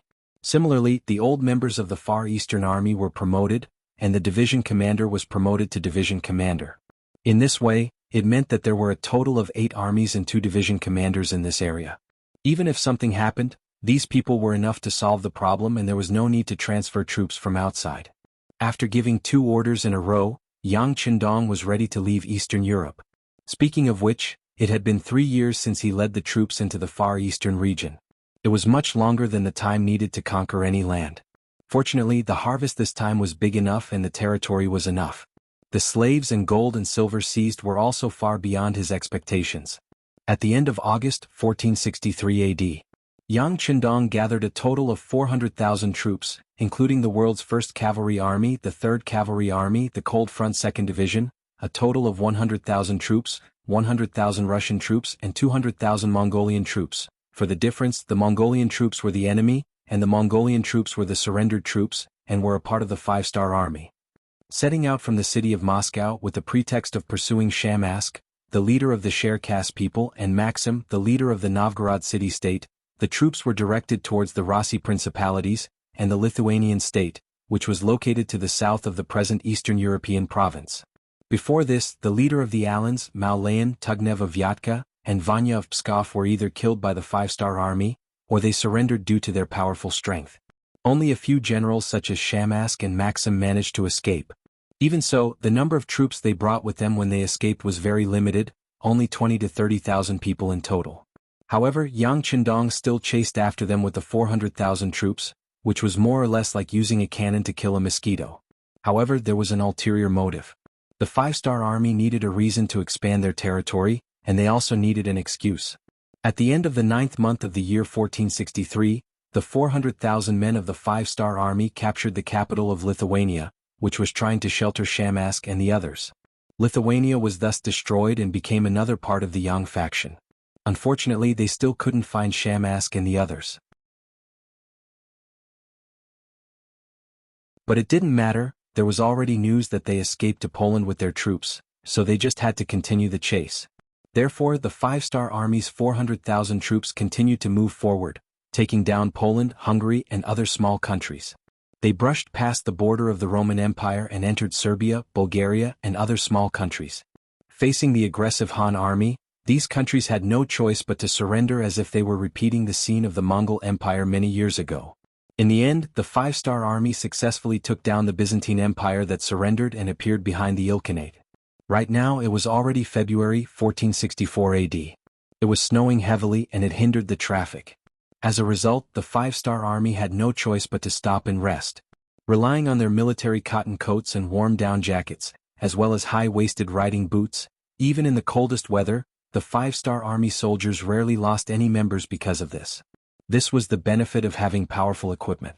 How could an army wearing thin clothes be a match for the five-star army in warm jackets? However, not everyone was a Han soldier who fought against the Empire and supported the Empire, and they had a strong sense of trust and obedience. The achievements that the five-star army had achieved along the way, as well as the glory that they had created, had already spread throughout this region. If it weren't for the heavy snow, they would have stopped and killed their way here. Harsinhan of the Ilkhanate was the closest to the five-star army, and he was the most nervous one. Even though the heavy snow made it hard to travel, Harsinhan still used every second he had and wandered around, trying to find more reinforcements. Finally, he managed to convince Khan Amor of the Timur Empire.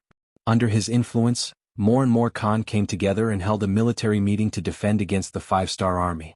Great Khan Amor. His name in Mongolian means peace. In fact, he wanted to be a peaceful Khan and live a peaceful life. But in reality, life rarely went as planned.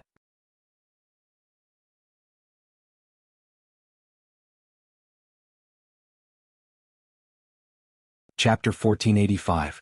The Timur Empire could be said to be in existence not inferior to the Golden Horde.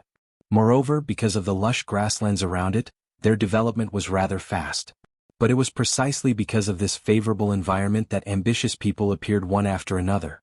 The originally large Timur Empire was thus divided into several clans, like the Norman Khanate, the Ilkhanate, the Kazakh Khanate, the Crimean Khanate, and the Kazan Khanate. They were all once part of this empire. From this, one could see just how powerful the Timur Empire was. If not for the fact that it was divided, no one around it would be a match for it. These Khanates, who usually had their own agendas, were finally able to come together in the face of the powerful enemy, the five-star army. Within the tent of Great Khan Amor, Saihan Khan of the Norman Khanate, Hassan Khan of the Ilkhanate, Janilbek Khan of the Kazakh Khanate, Haji Khan of the Crimean Khanate, Alu Khan of the Kazan Khanate, as well as Yangsalu and Ili of the Yusang tribes, had gathered together. King Bao lied. Thanks to the heavy snow, these leaders who had been nervous about the war, were able to gather together and discuss important matters. From this, one could see just how much pressure the five-star army from the Byzantine Empire was exerting on them. Fortunately, none of them had been idle in this period of time. They had been constantly clashing with the five-star army from the east, so they were already used to the rhythm of war. They weren't that afraid, and after such a long period of war, they were no longer as fearful of cannons as before. But this didn't mean that they weren't afraid of the five-star army. On the contrary, when they learned that the commander of the five-star army behind them was King Wunan of Daemyang, every member of the conference became extremely cautious. They had heard far too much about this Yang Chendong. Just the titles he had given him were numerous. For example, the most basic title of King Wunan of Daemyang, the title of Heavenly Khan given to them by the grassland, and titles like God of War and God of War. No matter which one it was harsh to the ears, especially the title of Heavenly Khan. In many people's hearts, only their ancestor Genghis Khan could use this title, but now it was used by a Han. This was equivalent to a loud slap to their faces, causing them to blush. But even though they knew this, there was nothing they could do. Facing the five-star army from the east, they could only fight to a draw at most. This was because they had a vast space and complex terrain, which allowed the cavalry to unleash their greatest advantage and suppress the less mobile cannons. This time, facing the five-star army from the west, one could imagine what their chances of victory were. Are you really Han Chinese? Is that really the King Wunan of Daemyang? Among the crowd, the Kazakh Khaganate's Khan Janilbek said with an angry face. It was no wonder that he would think this way. In the past, when they faced Han Chinese, if they could win, they would take advantage of them and plunder them. If they couldn't win, they would run away. At most, they would write a letter and acknowledge the other party as their master. After a period of time, when they had recovered enough strength, they would be able to launch another expedition. But as a Han Chinese, this Bugnam of Gojoseon did not accept this at all. Wherever he attacked, it would become the territory of the other party. This person would also ferociously move the locals away and make some people who did not belong here live here. This was equivalent to completely erasing everything that once existed here. This was equivalent to cutting the weeds and eliminating the roots. They did not accept surrender, nor did they accept the exchange of benefits. Regarding this point, Jainurbek Khan could be said to have experienced it personally. His younger brother Kelai was unfortunately captured by the Five-Star Army. For this matter, he had communicated with the other party many times. He had taken money and wanted to lower his head and acknowledge the other party as his master, but he only wanted to save his brother and not start a war. He wanted peace. Unfortunately, the other party did not accept this at all. The emissary he sent was sent back, but the money he brought was left behind. If they were bandits, then the Five-Star Army were bandits who specialized in robbing bandits. It was really hateful, but there was nothing they could do. This was not consistent with the actions of the Han Chinese. Yang Qindong's actions naturally caused Jainurbek Khan to question whether the other party was a Han Chinese. And when he said this, at least a few people in the tent showed an expression of agreement. Obviously, they also had the same thoughts. Enough. Seeing that the topic of the meeting was going astray, Amor finally spoke up. With a very serious tone, he said, "Now is not the time to talk about this. Let's think about how to deal with them. We have already received reports that the Golden Horde in the north has been destroyed by this King Wunan of Damyang. Not only that, the Ras Principality, which was the enemy of the Golden Horde, was also destroyed. Those two forces were not inferior to us in the slightest. In just 2 years they were destroyed. If we can't think of a better way, I'm afraid that this will be the lesson for us." The solemn voice caused the tent to quiet down once again. Although they were of the same branch, their ideas and thoughts were different. This made them look down on the self-proclaimed Orthodox Golden Horde from the bottom of their hearts. But this did not mean that they would underestimate the other party's strength.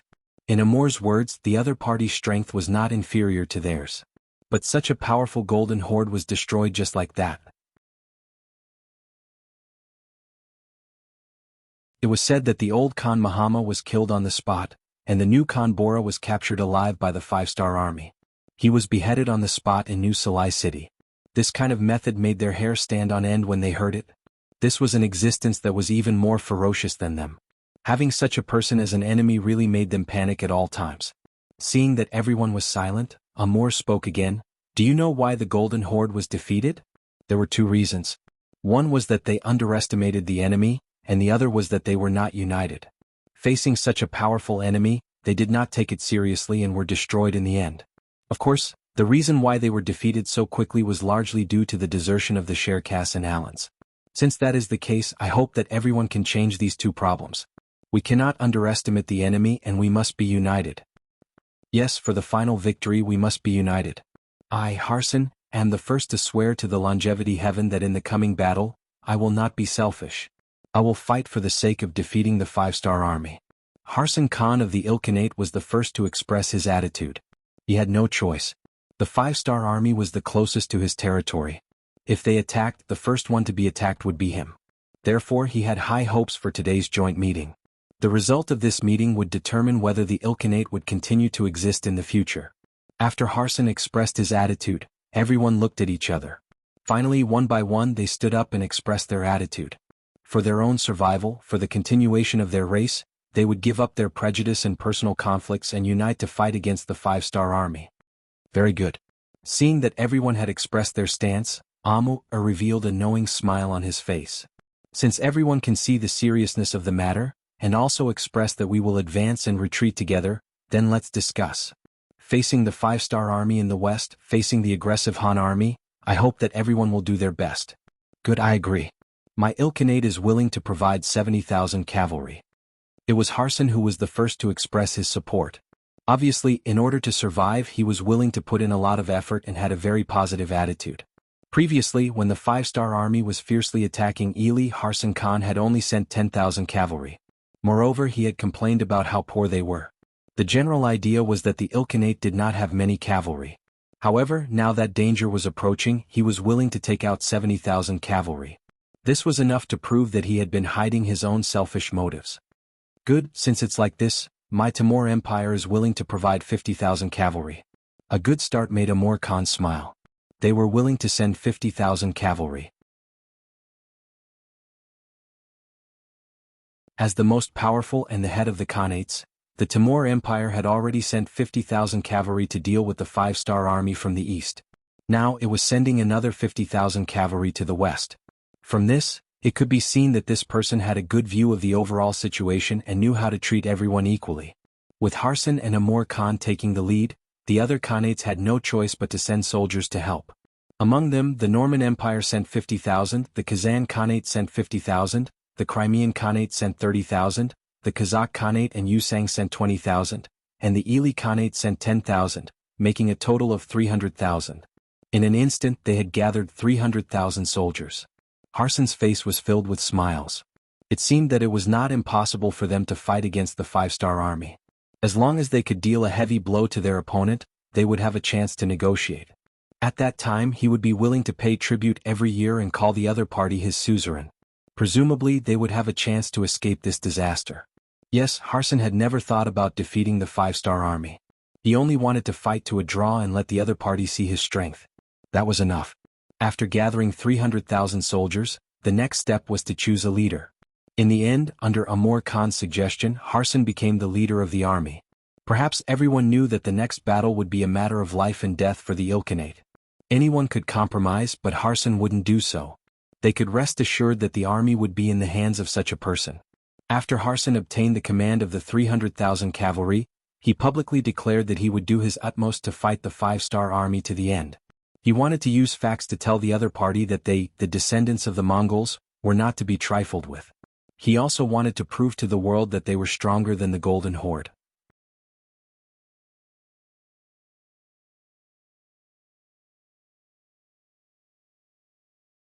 Chapter 1486. After the meeting, the various Khanates sent their troops to the Ilkhanate one after another. Take Harsan Khan for example. After obtaining military power, the first thing he did after returning to the Khanate was not to think about where to fight the five-star army, but to think about who to send to negotiate with the five-star army. That's right, negotiation. Even with these 300,000 people, Harsan Khan did not think that victory would definitely belong to him. Because as long as a war broke out in his Ilkhanate, no matter who won or lost, the one who would suffer in the end would only be himself. A large number of water plants would be destroyed. How would they survive in the future? It would be best if they didn't fight. The military power he wanted was to increase his confidence in negotiating with the five-star army. In the past he only had one Khanate, so naturally he couldn't compete with the five-star army. But now he had 300,000 cavalry. He believed that with such strength the five-star army should sit down and have a good talk with him. Therefore, before the 300,000 cavalry from the various Khanates were fully assembled, Yang Qindong had already received the news. What was even more ridiculous was that the person who passed the news was actually the special envoy sent by Harsan Khan, Alateng. It was him who told the enemy, the five-star army, about his side's preparations. Peace talk? Envoy? After hearing Beta Persei's report, Yang Qindong's face was full of suspicion.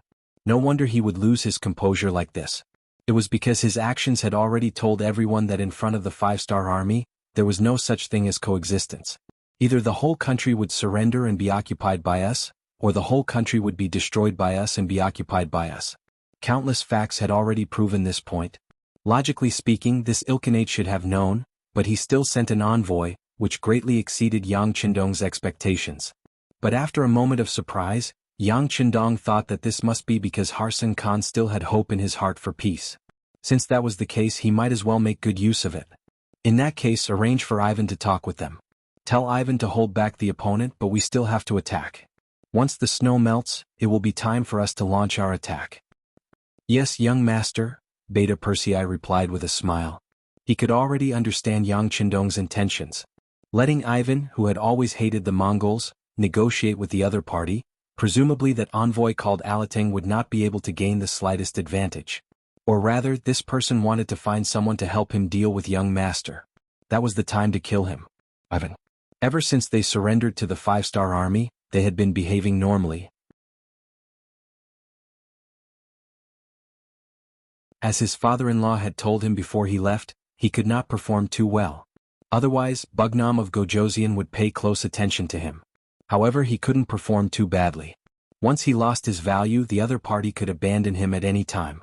As long as he kept a low profile and bided his time, when Yang Qindong was no longer around, he would be able to soar in the sky like a bird and leap in the sea like a fish. Ifan deeply agreed with this point. He had always behaved like this. Along the way from Eastern Europe, he had destroyed several countries and forces, big and small. He did not make any important contributions, and he had never been a hindrance. No one could find any fault with what he had done. And in the past 6 months of fighting with the army, Ivan had also learned a lot. In particular, the 5-star army's military equipment was far superior to his Ross duchies, which made him envious.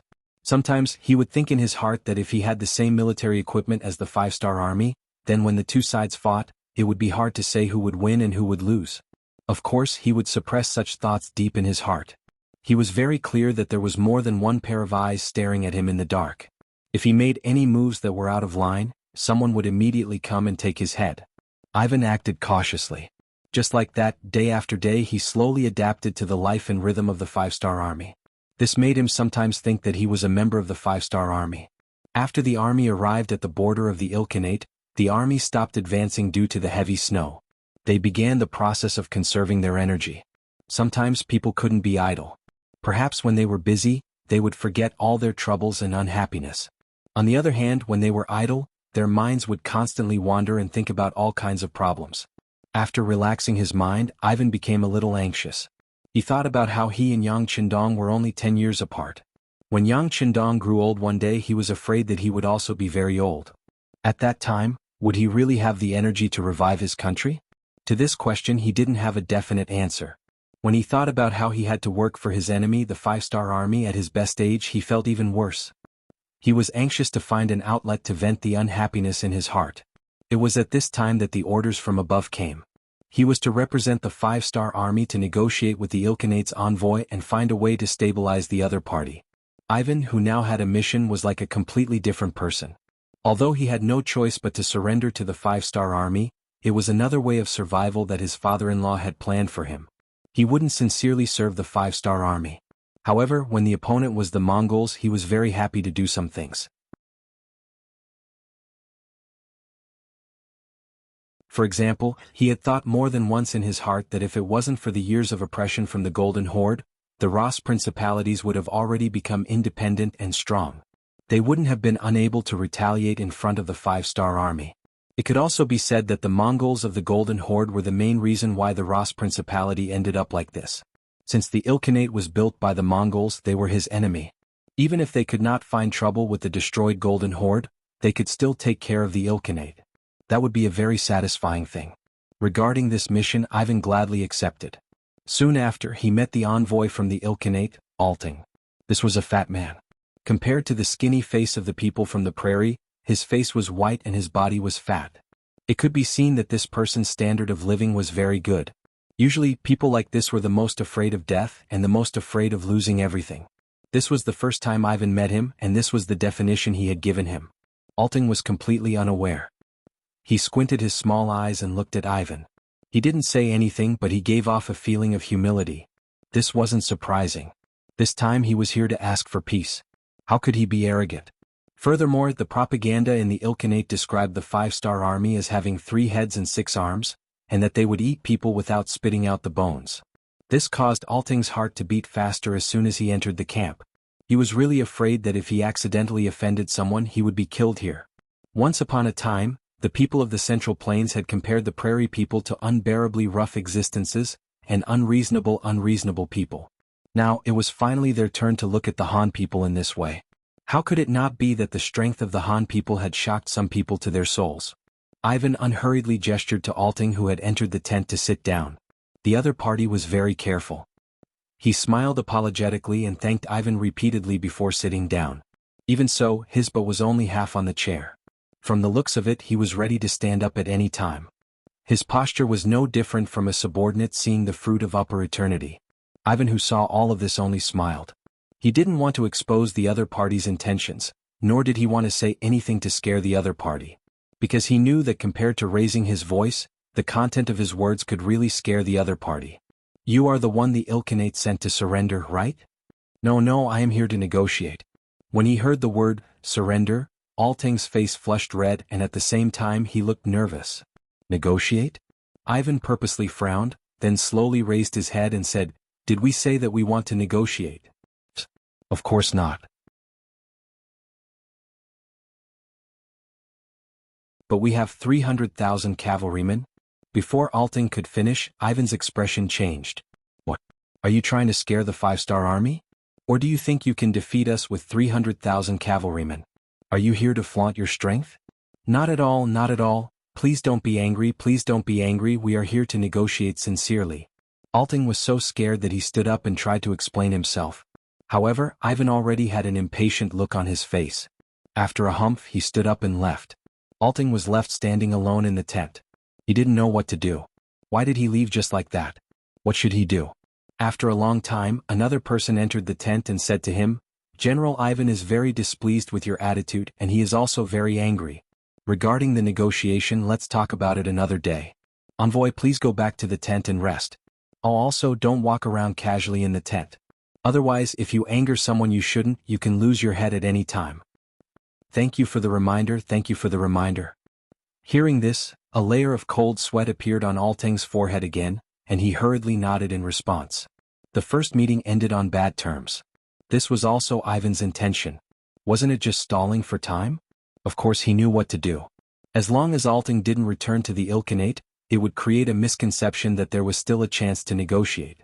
This way the other side might relax their defense, which would give the 5-star army a chance to win. Just as Ivan expected, Alting didn't return immediately. He only sent a message saying that the negotiator of the 5-star army had a bad temper, and that he still needed to communicate with them. However, it wasn't hopeless, so he asked them to wait for a while.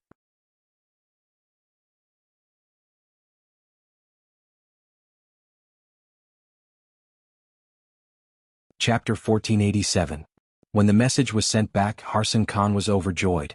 He didn't want to fight, especially on his own territory.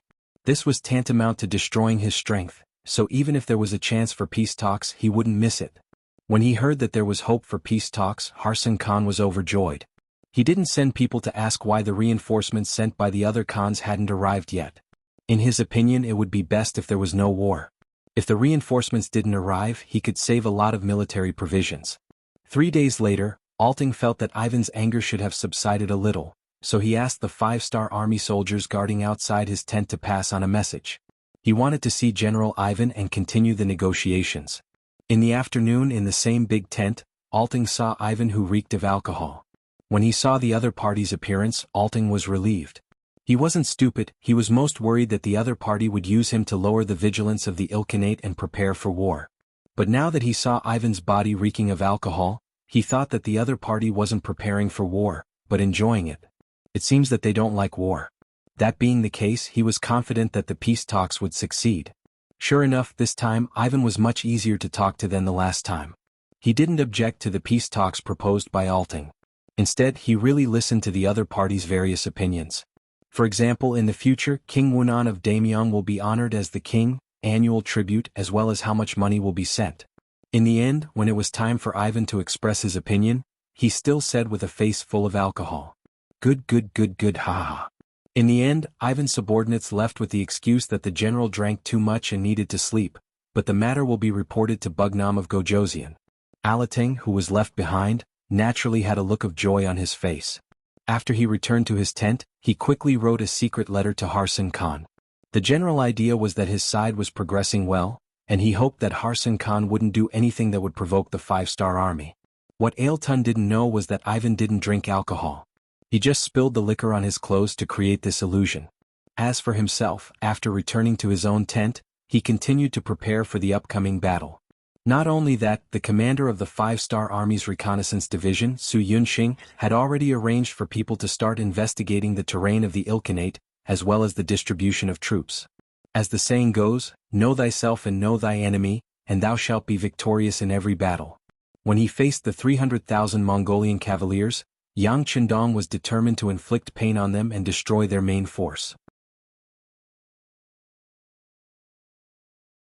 This was because he was really afraid that the fangs of the 5-star army would scare some people. Once these people fought on their own, it would be much more difficult to eliminate them. This was not the result that Yang Chendong wanted to see.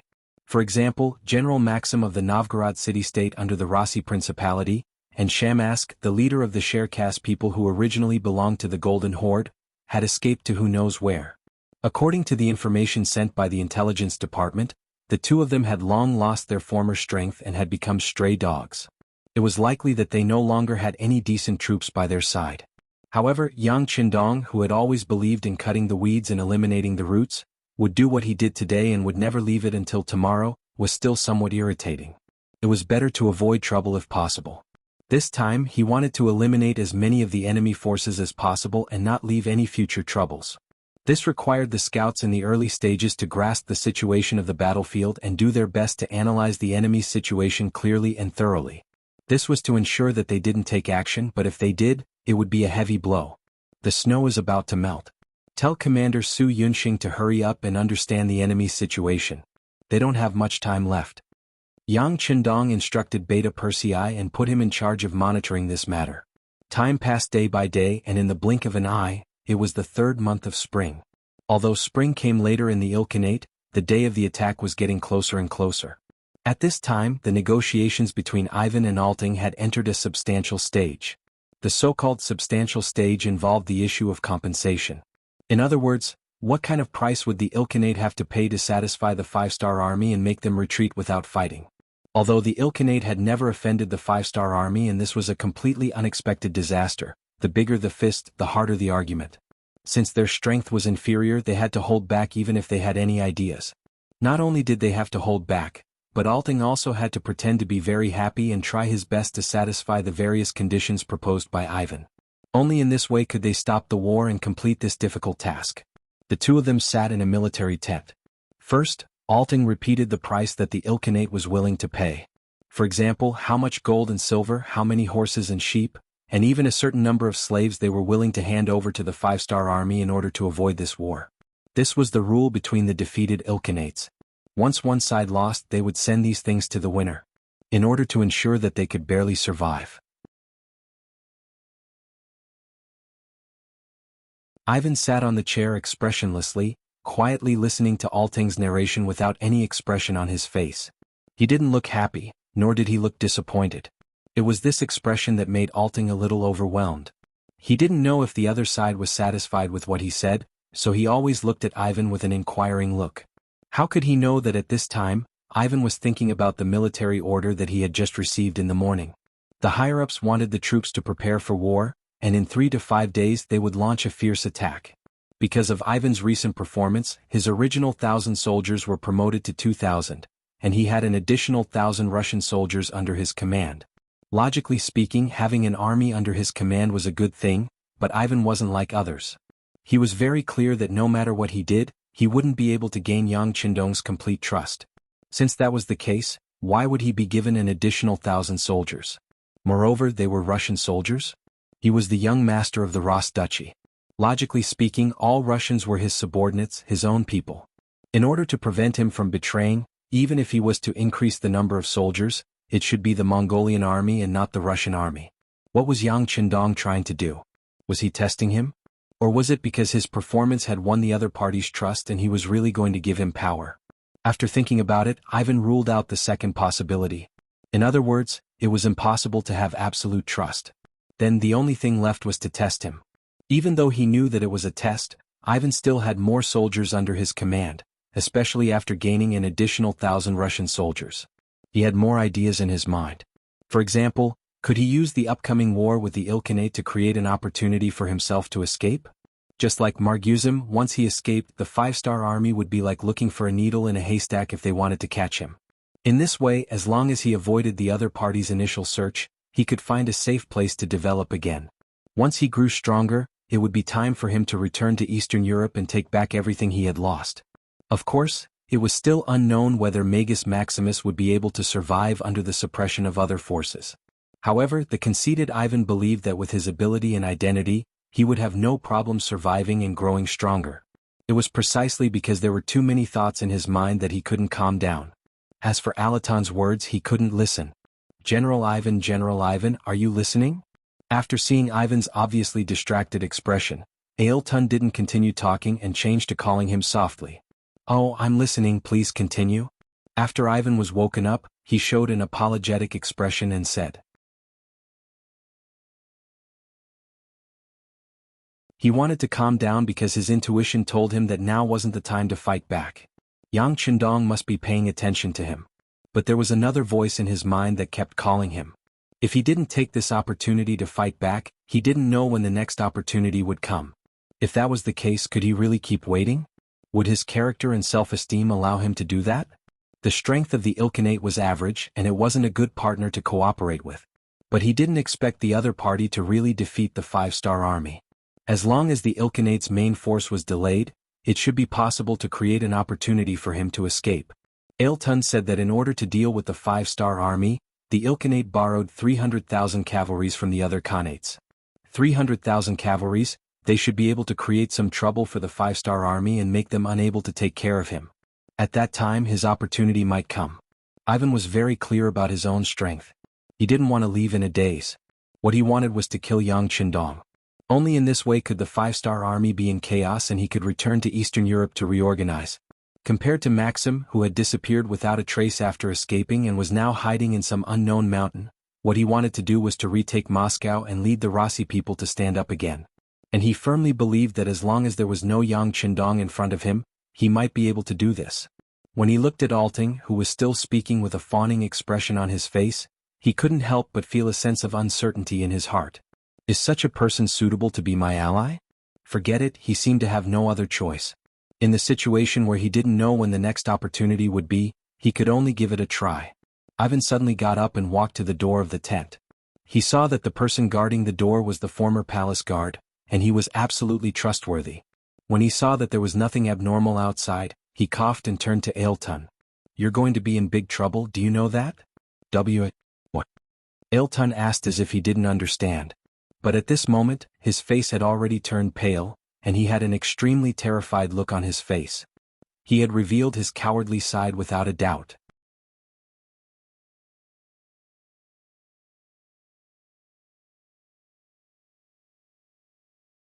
Chapter 1488. In the main tent, Dao Xiao, the captain of the 2nd Black Cavalry who was responsible for monitoring Ivan's tent, was reporting the situation. It looks like everything is normal, there is no problem. Okay, you can go. Listening to Dao Xiao's words for a long time, Yang Qindong waved his hand. Dao Xiao retreated, leaving only Beta Persei in the tent. Seeing Yang Qindong's eyebrows seem to be frowning together, he asked puzzledly, Young master, didn't Captain Dao say that everything is normal? What are you worried about? Oh, normal is abnormal. Yang Qindong shook his head. He has an intuition that in the face of such a good opportunity, Ivan will do something. Because he firmly believes that the two of them are the same in their bones, they are the kind of people who are unwilling to live under someone else's roof, and they have strong national characteristics. The more so, the more impossible it is for such a person to truly surrender to another person. Now that there is no action, it doesn't mean that his temperament has changed, it's just that there is no suitable opportunity. In order to make the other party reveal their true colors, he deliberately strengthened the other party's military power in order to accelerate the other party's intention to rise. He doesn't believe that Ivan will continue to wait under the conditions of internal and external troubles. He will definitely do it, Yang Qindong firmly believes. Are the ninjas of Japan in place? Yang Qindong suddenly got up and asked as if he thought of something. Young Master Chuishiko has arrived. There are 50 ninjas with him. Beta Persei had already received the report, but because there were only 51 people, he didn't report this small matter. Very good, tell Chuishiko to come down and see me. Remember, see me secretly, no one except the Black Cavalry should know about this. Yang Qindong ordered. Just as Yang Qindong arranged everything in the main tent, the messenger of Ilkhanate, Alating, was sitting in his tent with a pale face. If one took a closer look, they would notice that his body was trembling. Yes, Alerting was very scared at this moment. When he suddenly found that his efforts these days not only did not help the Ilkhanate, but also helped the tyrant, he hated himself to death. Why did he trust the 5-star army so much? They had actually made preparations to attack the Khanate behind his back. It was a pity that he was still kept in the dark and was still thinking of using peaceful means to solve the problem. If it wasn't for what Ivan had said to him today and even told him about the military plans of the 5-star army, he would probably still be full of longing for the future. The Han people's way of saying one thing and doing another made Alting completely lose hope in the peace talks. What he needed to do now was to send the general military plan of the 5-star army back to the Khanate. This was the most important thing. However, when he thought of the fully armed 5-star army soldiers outside the tent, how could he do that? General Ivan had already said that there was nothing he could do about this matter and that he needed to find a way himself. Solution? Where did the solution come from? When he thought of the failure of the peace talks, his value as an emissary would be gone, and he might even die here, his whole body was covered in cold sweat. He really didn't want to die. It was better to live than to die. When he thought of living, Alting's gaze fell on his bag. There was a kind of herb inside. After eating it, people would foam at the mouth and become unconscious. It was like being poisoned. The process was no different from peeling off a layer of skin. The advantage was that he could recover after some treatment. Although he would have to suffer a lot, it was better than dying. This was originally the preparation he made before. If he couldn't go against the situation, he might be able to escape with this method. After all, the 5-star army didn't want an emissary to die in their camp. It wouldn't be good if word got out. People who were afraid of death were always strange. They would always think of all kinds of solutions. He originally thought that this time the peace talks would go smoothly and he wouldn't need to use this thing, but now it seems that he still had to take this step. Let's hope it can fool the 5-star army. Alting sighed in his heart. He came to the bag, took out the herb disguised as a tea cake, got a cup of water and swallowed it. About half an hour later, Yang Qindong was in the tent reading the telegram sent by Chen City. It said that the first batch of engines was finally replicated. With the help of a large number of books and most importantly, with the help of realistic reference materials, the engine problem of the motorcycle was finally solved. Once there were no problems with the trial production, Yang Qindong would have the first batch of motorcycles. It would accelerate the transportation ability on land and increase the mobility of the 5-star army by more than one level. Just as he was sighing about the various benefits this initiative would bring, Deputy Captain Badeo Jiang, who was in charge of tonight's shift, walked in. Sixth young master, General Ivan suddenly sent a message saying that the emissary of the Ilkhanate is in critical condition. What should we do? His life is in danger? This sudden news interrupted Yang Qindong's train of thought. He couldn't help but raise his head and ask. Yes, that's what the report said. I've already arranged for the doctor to check on him. There should be a result soon. Badeo Jiang nodded and replied. Just as they were talking, there was another report from outside the door. Then, the military doctor came in to report that the emissary named Alting was indeed poisoned. His condition was very bad and he could die at any time. Sixth young master, the emissary is dying, but the military doctor said that he shouldn't die so quickly. After all, Alting is quite fat, so he should be able to last for a day or two. Should we send him away? Badeo Jiang carefully suggested. Is this what you mean? Yang Qindong asked with interest after listening. No. No, this is what General Ivan said in his report. He thinks that since he's an emissary, he represents the face of the Ilkhanate. If such an important person dies in our camp, there will be a lot of problems. Since that's the case, it's best to send him away while he's still alive. We can ask the Ilkhanate to send another emissary here. Thinking of what Ivan said in his report, Badeo Jiang said almost exactly the same thing. Yang Qindong heard that this was Ivan's idea, and a smile appeared on his face. Well, since that's the case, let's do as General Ivan said. After all, the emissary's problem has always been this person's responsibility, right? Hearing that Yang Qindong agreed, Badeo Jiang nodded and turned around to pass on the order. Leaving Yang Qindong alone in the command tent, he closed the contents of the telegram and unconsciously hummed a tune that no one had heard before. Badeo Jiang left the command tent and saw Ivan waiting anxiously 100 meters away. General Ivan, the sixth young master, said that you've always been responsible for the emissary's problem. Since Alting is dying, immediately send him away and ask them to send another emissary.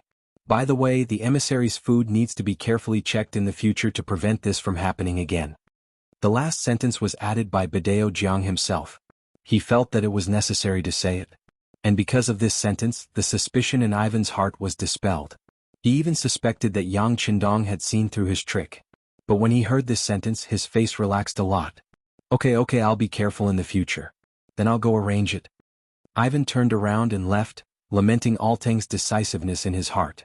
Originally, he was curious about how Alting would leave the 5-star army's camp. He didn't expect Alting to go all out and use such an extreme method. Although Ivan didn't know how Alting did it. But his intuition told him that Alting would be fine. At most, he would suffer a little. This was all because Alting was afraid of death, and people who were afraid of death would always think of many ways to survive. Ivan watched as the Ilkhanate's emissary group left. He looked at Alting, who was carried on a stretcher and didn't say a word from the beginning to the end, only foaming at the mouth from time to time. He was really worried. He was afraid that the medicine would be too strong and that Alting wouldn't be able to last until he saw Ilkhanate. But at this point there was no use in hesitating. He had already told Alting about the 5-star army's attack plan, and it wouldn't be long before Ilkhanate knew about it. That would be equivalent to betraying the 5-star army. In that case there was no turning back. I hope everything goes well. He sighed. At this moment, Ivan looked in the direction of the central camp. He knew that if the plan went well, his ultimate goal would be there. At that time, with his 500 palace guards, he might have a chance of winning. If he could really kill Yang Qindong, his plan would be a success. In the blink of an eye, 3 days had passed since Alting left. In these 3 days they didn't see any emissaries from Ilkhanate. Not only that, just a moment ago, Commander Su Yunxing found out that a large number of cavalry had been mobilized in Ilkhanate's territory. From the looks of it, they were about to go to war. The sudden change was heard by some generals and they couldn't understand it. Could it be that some information was leaked? Or did Ilkhanate have no intention of negotiating at all? They were just like him, using the peace talks to buy time, but were actually secretly preparing? In the central camp, Yang Qindong also received the battle report from the scout division. He raised his eyebrows, and his eyes revealed a trace of undetectable killing intent. Summon all generals above division level, come in for a meeting. In less than half an hour, all the officers above division level had arrived in the central camp. There were also a few people who were stationed far away so they would catch up in a short time. But Yang Qindong didn't need to wait for them. Speed was the most important thing in war. Since the other side was already prepared, if he didn't act early, he would lose the initiative.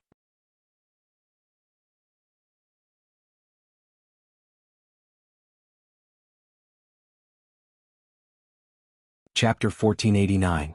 Seeing that most of the people had arrived, Yang Qindong stood up from his seat. Following his action, everyone immediately fell silent. Everyone looked at Yang Qindong expectantly, waiting for his decision. This king originally wanted to solve the problem of the Ilkhanate peacefully. However, there are some people who don't believe in heresy. They don't believe that our 5-star army is invincible. They still want to fight. Since this is the case, we should use our actions to tell some people that those who provoke our 5-star army will definitely die. Is everyone confident? Yes. The high-ranking officers all shouted in unison. Their voices were so loud that it seemed like they wanted to flip the roof of the tent over. Very good. Since that is the case, I will now announce the battle order. Considering that the Ilkhanate is already prepared, this time, we will change the attack plan appropriately. The initial battle plan will remain unchanged, but midway through it will be. As Yang Qindong spoke, the battle plan changed accordingly. In the later stages, it was completely different from the original plan. It could even be described as a facade. Although he wasn't 100% sure that Ivan had already told Alton about the army's battle plan, he still made some changes for the sake of safety. It had to be said that this was the original battle plan in his heart. The previous battle plan was only used to test the waters. Hearing this plan, many of the officers revealed a shocked expression. They had a feeling that this plan was simply a copy of the first battle plan. It was to make up for the shortcomings of the first battle plan. Could also be said that it was a trap. It was a plan that was based on the first battle plan's defense. In the end, if someone knew about their previous battle plan and used it as a defense, then the second battle plan would beat them so badly that even their parents would not be able to recognize them. Yang Qindong's words were orders. His authority had already reached a level that no one dared to question. Thus, even though some of the officers had doubts in their hearts, no one raised them. Instead, they remembered their duty and mission. Then they walked out of the tent and went to the army to arrange the battle. The tent that was originally packed with people quickly became spacious and empty. Yang Qindong's gaze also swept to Beta Persei. Young master Beta Persei seemed to have been waiting for this scene to happen. When he saw Yang Qindong's gaze sweep over him, he had a flattering smile on his face and even straightened his body. Needless to say, when Beta Persei showed this expression, it was equivalent to asking for battle. Speaking of which, Yang Heir was a war maniac. What he should do the most was to lead an army into battle and demonstrate the value and significance of his existence by swinging his saber and chopping.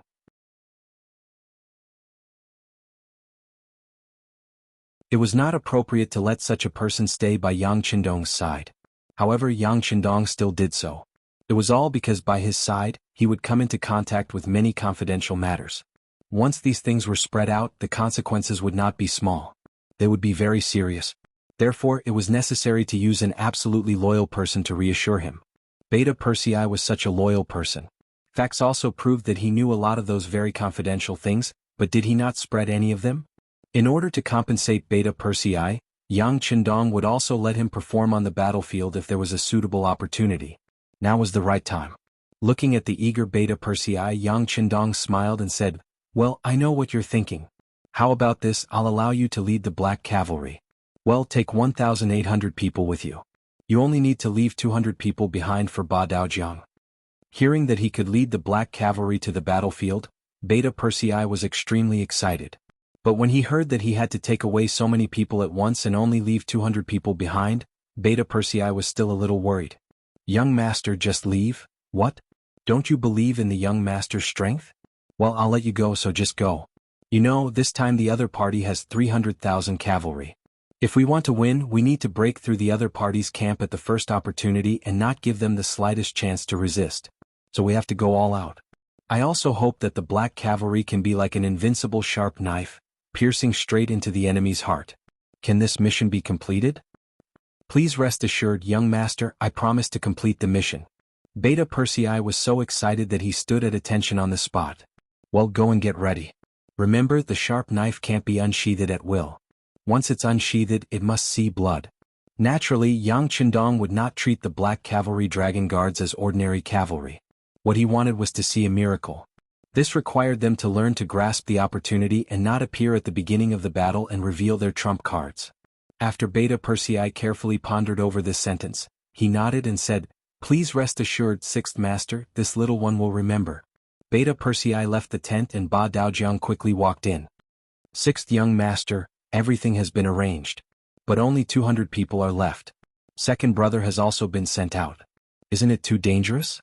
Yang Qindong knew what Ba Daojiang was worried about, so he shook his head and said, "If we don't do this, some people won't be moved.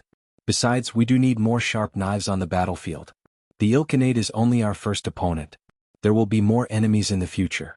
If we lose too many people in this battle, it won't be good for our next operations." At this moment, the 400,000 soldiers that Yang Qindong had brought with him looked mighty and powerful. But he knew better than anyone that this strength was only on the surface. At this time they were facing the most important problem, which was that they had no backup. With their current location, no matter where they were too far away.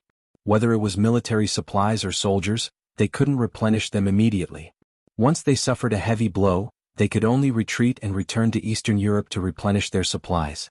Or they could charge forward and kill their way out to meet up with the new army and the new 5 armies in the Ilkhanate region. But it would be very difficult to break through the layers of obstacles. Since the situation was like this, it required Yang Qindong to take every step to inflict the greatest amount of damage to the enemy with the smallest price. And sending out as many troops as possible would increase their chances of winning. As for the danger they might encounter, it was nothing if they were prepared. "Ba Daojiang, have you obtained the firearms from the 2nd Division of Lung Feng?" "They are all here. The appropriate arrangements have been made." Ba Daojiang nodded heavily, his eyes filled with excitement. With these firearms, he wouldn't be afraid no matter how many enemies came. Ivan. He was only a commander of 2,000 people, and he wasn't qualified to participate in the military meeting that Yang Qindong was hosting.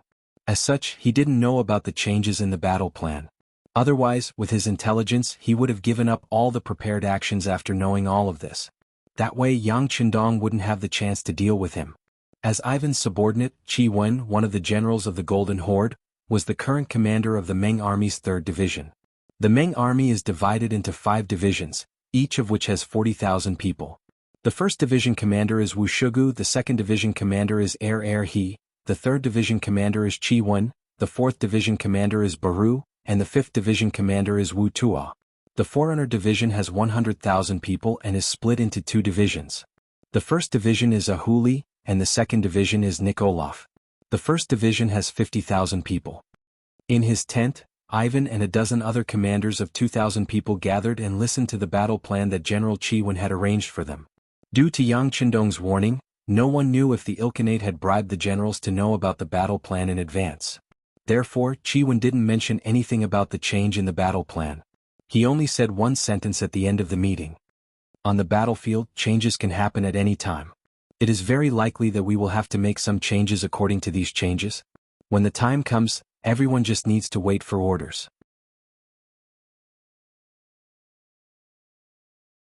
This was something that should be done.